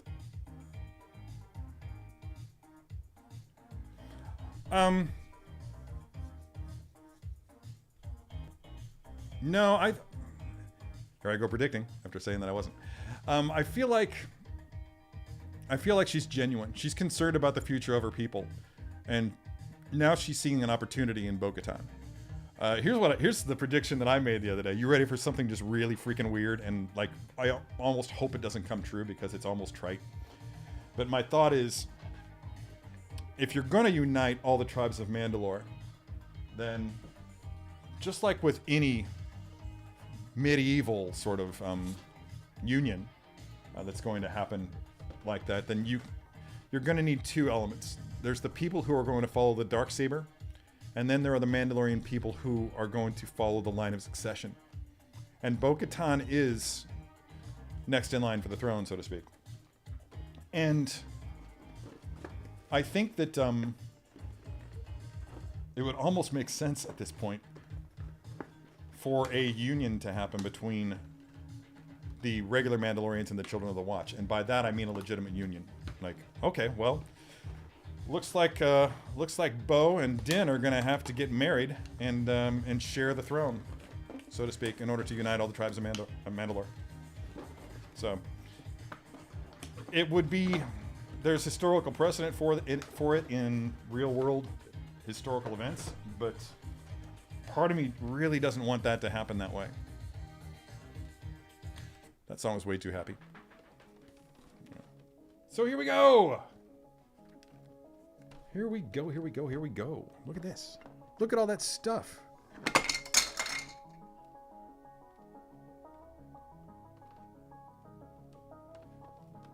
I'm slowly gonna take that away. What just fell? Was that that was the lid and the stand. I've got to get an overhead camera, dudes. I'm so sorry. Okay, so this is the this is the version 2, right? Of the pram. This is the little box, the crate. Wow, there's so much plastic on it. And of course, there's the swaddled. I'm going to take those comment down just to clear the way. There's the swaddled child. Very freaking adorable. I'm wondering if that will go into the pram. I'm not sure how that works. And of course, there's a little snack for Grogu. Oh, God, if I can get this to focus, then that'll be nothing short of a miracle. Little snack for Grogu in the form of a little frog creature. Gross, Grogu. So gross. There's probably an interstellar species out there that it gets grossed out by me eating chicken wings. But, oh well. A couple of little acrylic support stands. And that's legitimately everything out of the box. Now, the way that you can tell the difference between... this is like legitimately, as far as I can remember, this is the only way that you can get the pram made of spare parts from the Razor Crest. Right? Somebody correct me if I'm wrong. I'm going to scroll through the chats here real quick. Yeah, dude, there's... You know what? There's a lot of... I don't know if they're meaning to encourage this. It wouldn't surprise me if they are. But there is a lot of suspicion going on about the motives of both Bo-Katan and the Armorer. I'm noticing that a lot. And I'm just wondering if maybe we're not reading too much into it. Maybe it is really just as direct as all that. Because I can't... We're building up to another encounter with Moff Gideon. And we're building up to a potential encounter with Grand Admiral Thrawn. And... I just can't imagine that they have time to do all that as well, to create strife between the two factions of Mandalorians. Mando season 4 is inbound, I'm convinced. Part of me kind of hoped for a while there that they would stop at 3 and just continue the story in other shows. Because eventually what happens is you wind up spreading yourself too thin and the story can suffer. But there's a lot of talented dudes out there, so I'm sure that they can handle it. They keep bringing in new directors. What's this? There's a little piece of foam here that's separating. It's just so damn cute. Even at that scale. You can do it. You can do it. Come on. Yeah, apparently you can't do it. Wow. My camera is struggling today, guys. I apologize. Let's see if that works. There it is. Yeah. Bring that in. Little hover bucket. So I'm just going to go ahead and get this up there just for the sake of having it up there. Here we go. I'll take that thing away.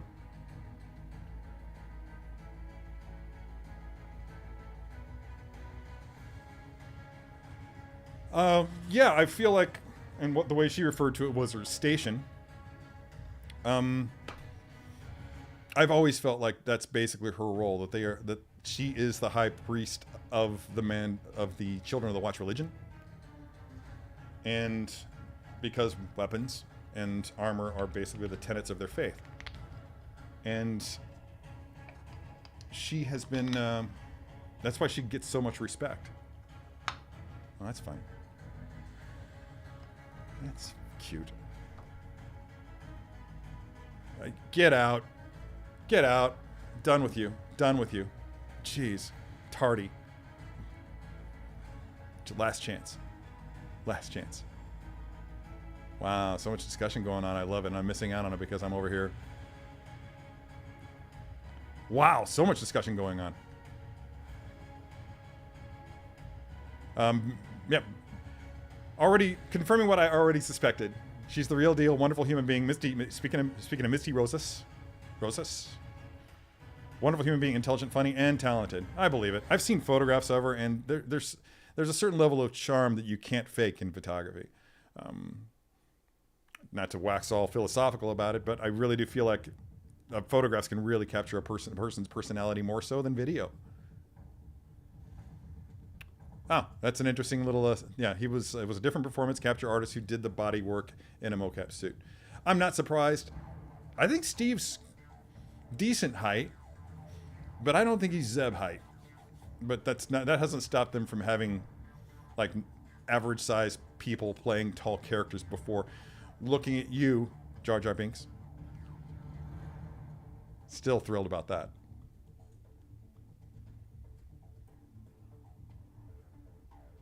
Dude, yeah, I don't think you were the only one. I was just like, oh no, don't tell me that Paul's character is going to die now. Not now. Anytime but now. It really seemed like they were setting it up for that. That was really great filmmaking there.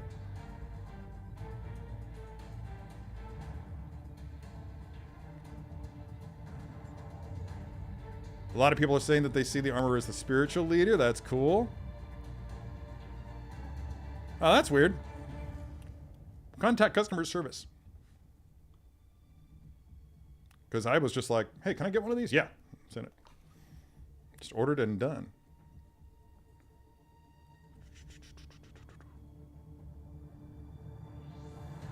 Oh, Aaron Grove stepping in. Got to really jam that Velcro up there, huh? Okay. Let me take a look at this. Again, my lighting scenario is... Oh. Let me see here. Oh! There are flaps. Okay, let me try this again.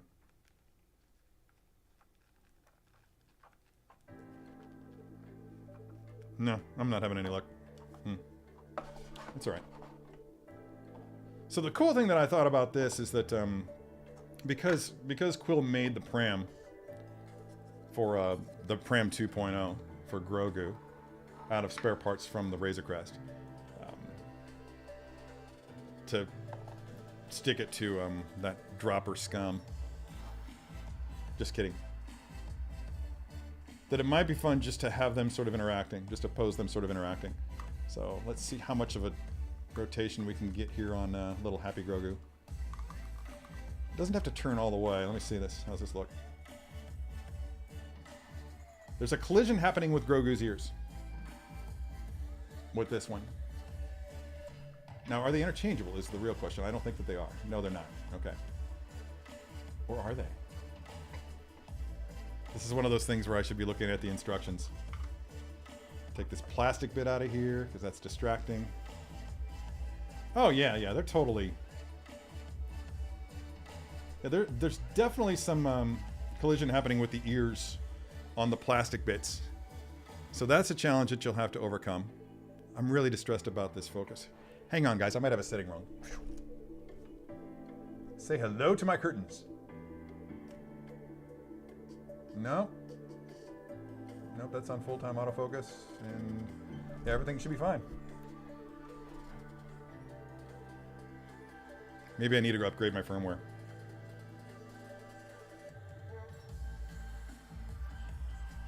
So let's go ahead and get Happy Grogu back over here. Yeah, there we go. Circumvented that like a boss. And how does this hit? Oh, that doesn't work. He has a single jointed neck, which kind of limits the amount that he can look down, which is too bad. And since one has a lifted stand here, they're not really on the same level. But you can fix that by using a stand close by in a display and putting Grogu on that. But he's just not going to be able to look down at Grogu. So that interaction that I was looking for is just not something that can occur, which is fine. Then you just move on and do other things. Like what Paul would say, it's fine. All right, let's go ahead and pause this play session just to see where everything's going in the chats. God, I'm just so sick of this glitch in my... That's a negative, dude. I had them both. Yeah, I did everything for that one.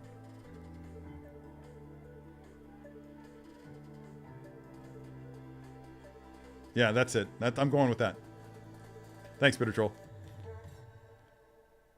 Dude, posting on a live stream is stressful. Some days I do it better than others. I think I was pretty successful doing it with Anakin on Stap, and I really liked the post that I got. And once I tweaked it after the show, I was really, really thrilled about it. But yeah, it's hard to post. Like, hats off to Guy for being able to do it so consistently. And I think it stressed him out a fair bit. Why don't I have the Loth Cat up here somewhere? There we go. There we go. Got my Loth Cat. It's really all I cared about. $150 figure just so I could get a Loth Cat.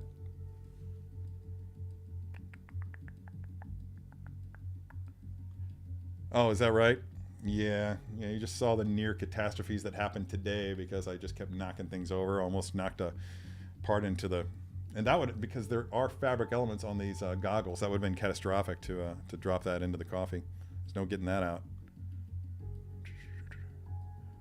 Cool foggles, right? Wow.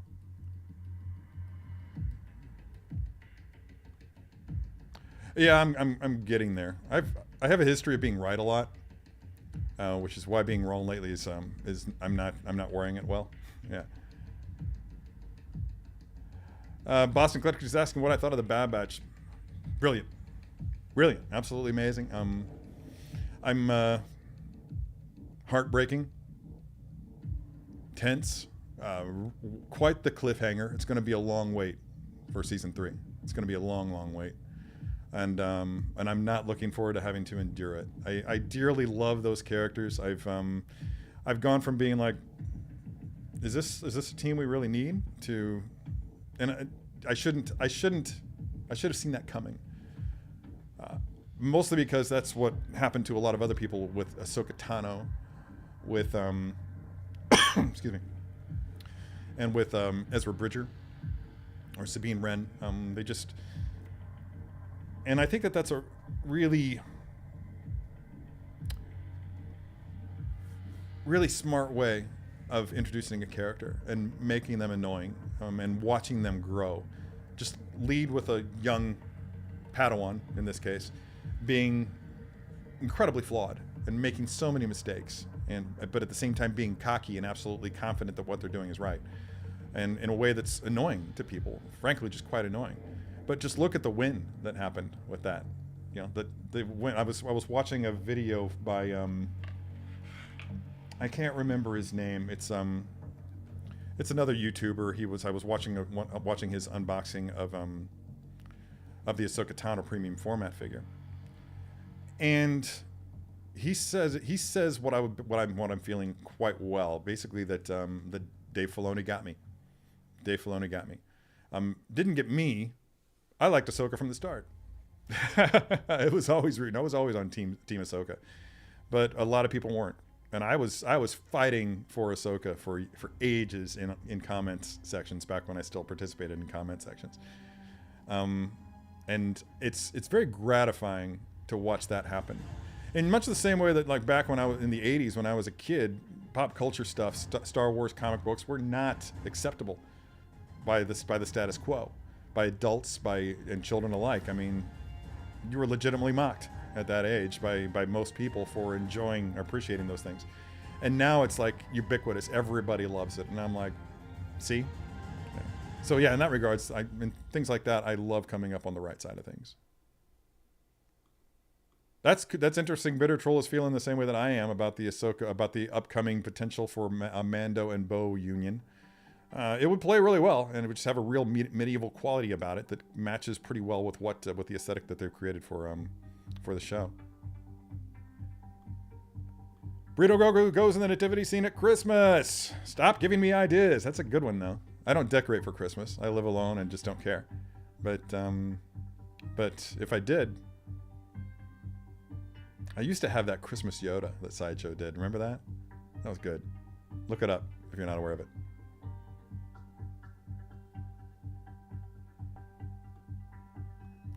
Oh, yeah, okay. What's happening there? There we go. I get the sense that using Bo to unite the tribes is about maintaining control of the family rather than the nation. Bo was challenging her connections to her 2 boys. By 2 boys, do you mean Din and Paz?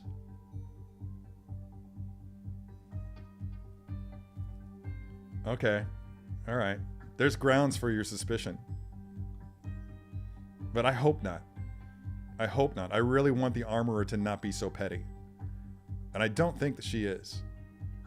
But I see the path that you're on there. I see the line of thought that you have going on there. Dude, that was pretty cool. And quite frankly, to be honest, I had to actually look him up. I'm like, I know that guy. He's an SNL guy. Who is it? And I had to look up his name because I'd forgotten what his name was. But yeah.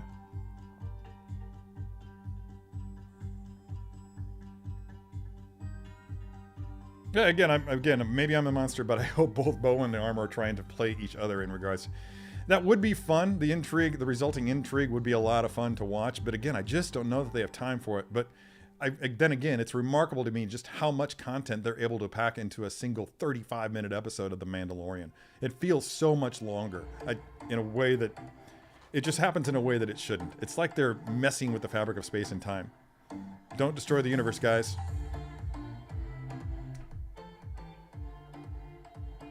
All right. I was thinking about changing the song, but I'll allow it. David Lynch continues to suspect that Thrawn will be teased in the last scene. The closer we get to the end of the season, the more I'm inclined to agree. But who knows? Again, they pack a lot of stuff into the end. The unpredictability of this season is off the charts. Every time I think I know where they're going, they go in a completely different direction. So congratulations to that.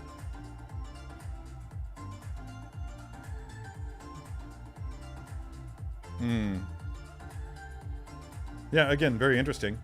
But I think a lot of people are also thinking that Grogu's going to wind up wielding the Darksaber. He's got to grow up pretty quick, dude. Right? So maybe what you're talking about with the helmet might be an interesting alternative. Imagine what that helmet's going to be like with those ears.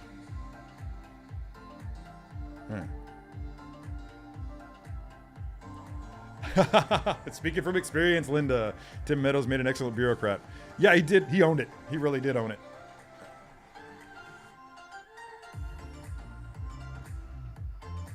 Yeah, I kind of think that's where we're going with it. Something's gonna happen. Oh, no. Okay, is that what you mean?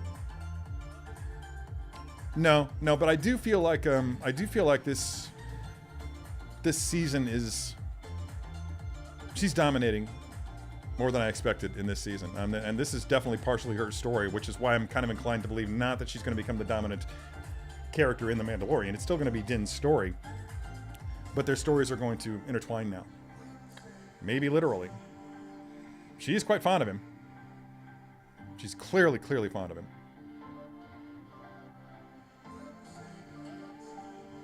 Good God, how do these things get so out of control?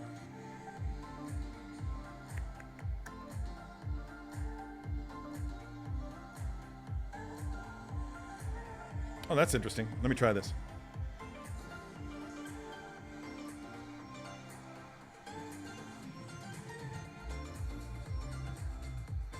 Still not working.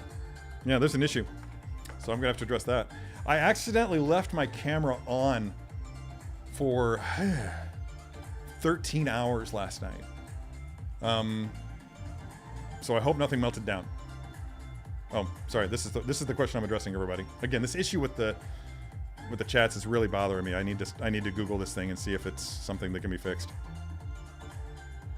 Oh, Luis is here. Hey, Luis, welcome.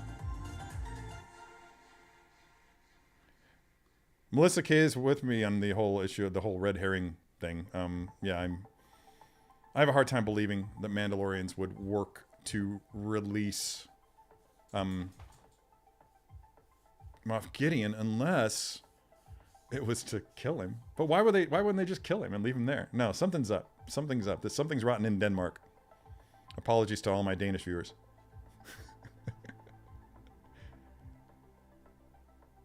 Oh, well, yeah, wasn't that just gorgeous?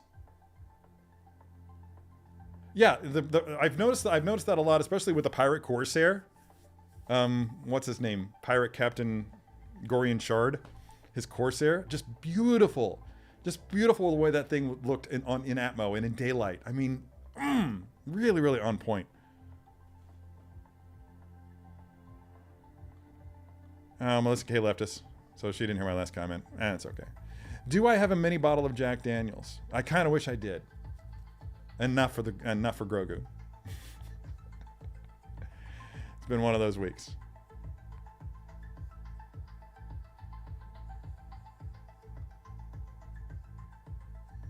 Just rolling back here, trying to see where this conversation came from. Because Desmond is saying, I figure it's either because the design team thought it would be cool or the writing team wants her to come off as the most fundamentalist character in the group. I'm guessing you're talking about the armorer. Because you're not talking about Bo-Katan. Yeah, maybe. I don't know. TK421 agrees that the ships in Mando look real. Yeah, I've done that in the same. I've got it in the same focusing mode that I always have it in, Linda. So I don't know what the issue is. It normally works fine. I don't know. Maybe there's something going on with my lighting. So it's being attracted to me more than it is to the statues. Why the hell would anybody be attracted to me over a fine looking specimen like Kuiil here? Oh yeah, that's an interesting point, Uber Dog. Yeah, I saw the same thing and I'm like, okay, so they didn't reassemble him. So maybe there's going to be a last minute, I don't know, maybe IG-11 is going to come back to save the day. So don't sell your figures yet, everybody.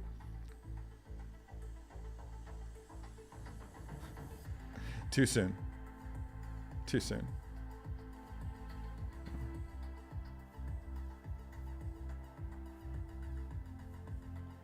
Yeah, TK421 and Bad Wolf Media are bringing up the Trek versus Star Wars thing.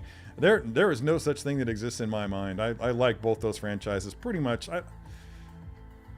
I think it's not fair to say equally. Otherwise, I'd be collecting the stuff from XO6 as well as the Star Wars stuff. But I had to make a decision, and I'm not getting the XO6 stuff. Although I am sorely tempted by their upcoming Wrath of Khan line.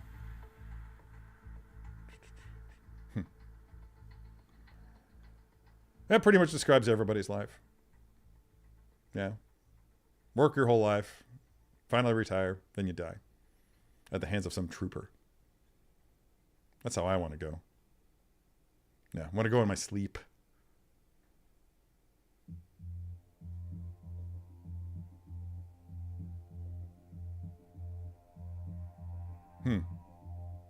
This is an interesting comment. Claiming that Star Trek ships make great models, while Star Wars ships make great toys. I would argue that Star Wars ships also make great models. Hence the success of the Bandai line of model kits, which I have several downstairs that I'm never going to assemble. Seemed like a good idea at the time. But you're right, the models of that I've seen of the Star Trek ships, especially those big ones that QMX was pumping out there for a little while. I think they did one, maybe two, actually. They planned to do more, but God, that's such a weird company. Their business decisions just, I don't know, make no sense to me. I was shouting at the TV for them to shoot the grappling guns at Tech's chest to reel him up. Yeah, me too. Me too.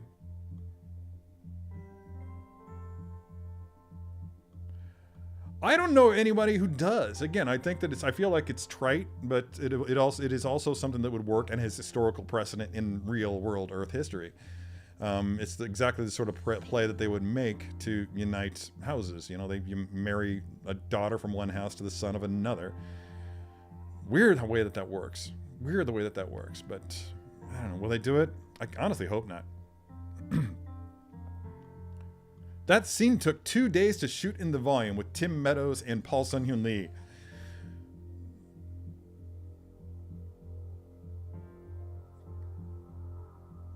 I believe it. Yeah, I believe it. But still, I bet that was fun. Yeah.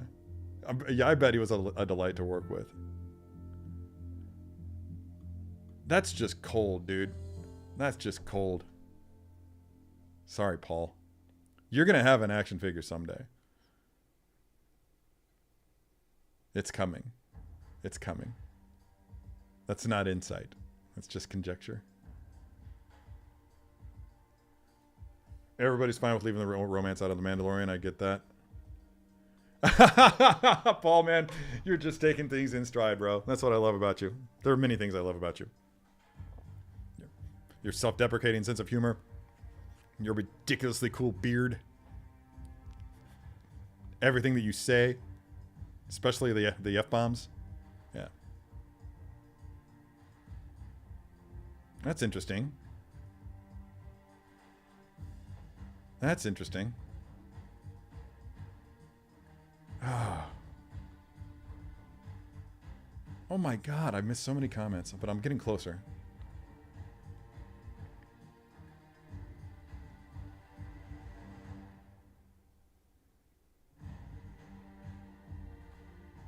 That should definitely be a Hasbro toy.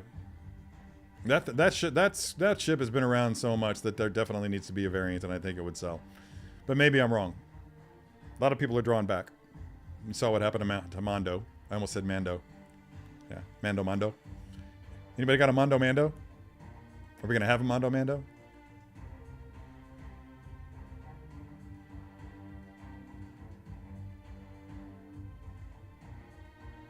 Oh, that's subtle, dude. That is a deep dive. Saw someone spot that Tim Meadows' character was named Colonel Tuttle. Speculated it was a nod to Harry Tuttle, a bureaucratic pencil pusher in the brilliant movie Brazil. Yeah, that could... I have a hard time thinking that was an accident. I have a very hard time thinking that was an accident. There are subtle nods all over the place. Did you notice that...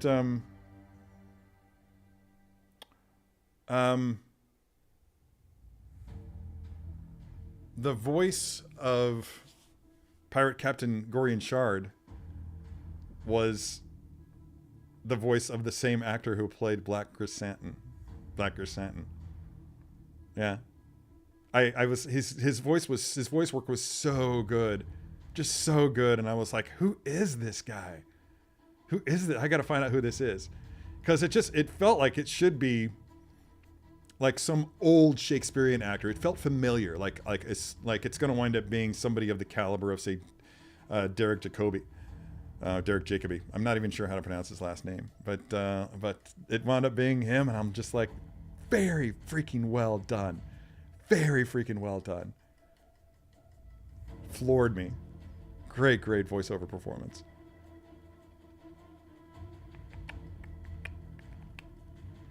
That's Laura Keeles brings up an interesting point. Given how tough Beskar is, you'd think that if there was a shard of Beskar, that would also be a body, though I'm sure the Mandos would collect a body. Okay. Yeah. It's anybody's guess at this point. It's anybody's guess. They're really not giving it away in the storyline. So, oh my god, it's 11 o'clock. It's time to end this stream, guys. Legitimately the longest stream that I've ever done now. I've never gone over 2 hours.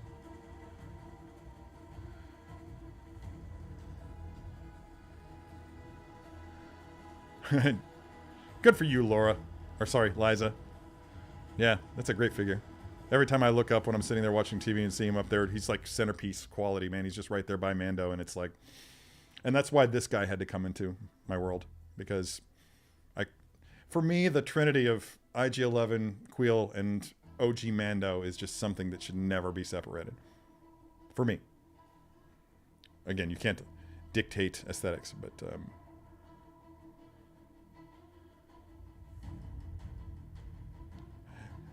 Paul's on board with me. Wrath of Khan figs from Exo 6 are...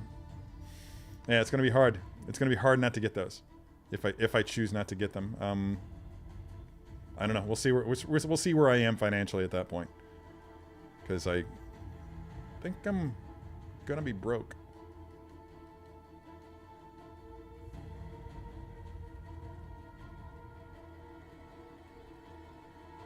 Yeah, okay. Yeah. Equal opportunity nerd, right? That's where I'm at. I've been consistently stellar. I'm loving working with seeing them. I just wish I had the funds to get everything.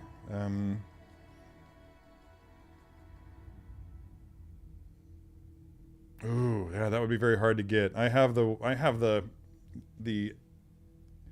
EFX Collectibles Signature Edition Red 5 X-Wing. It's actually going up for sale.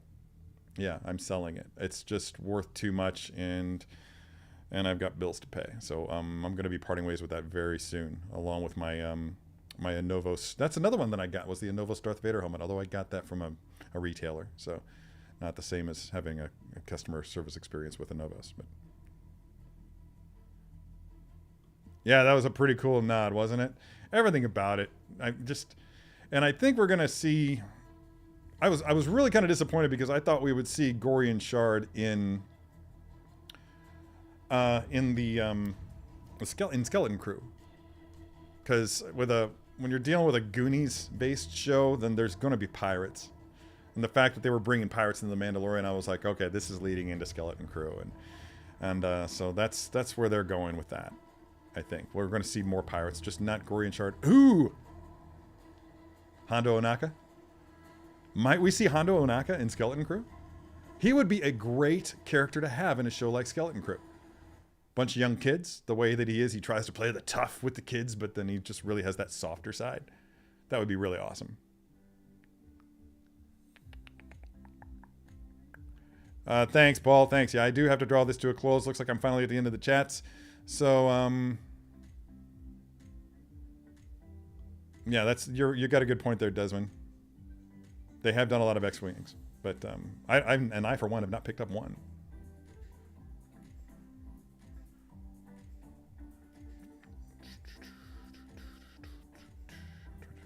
Okay.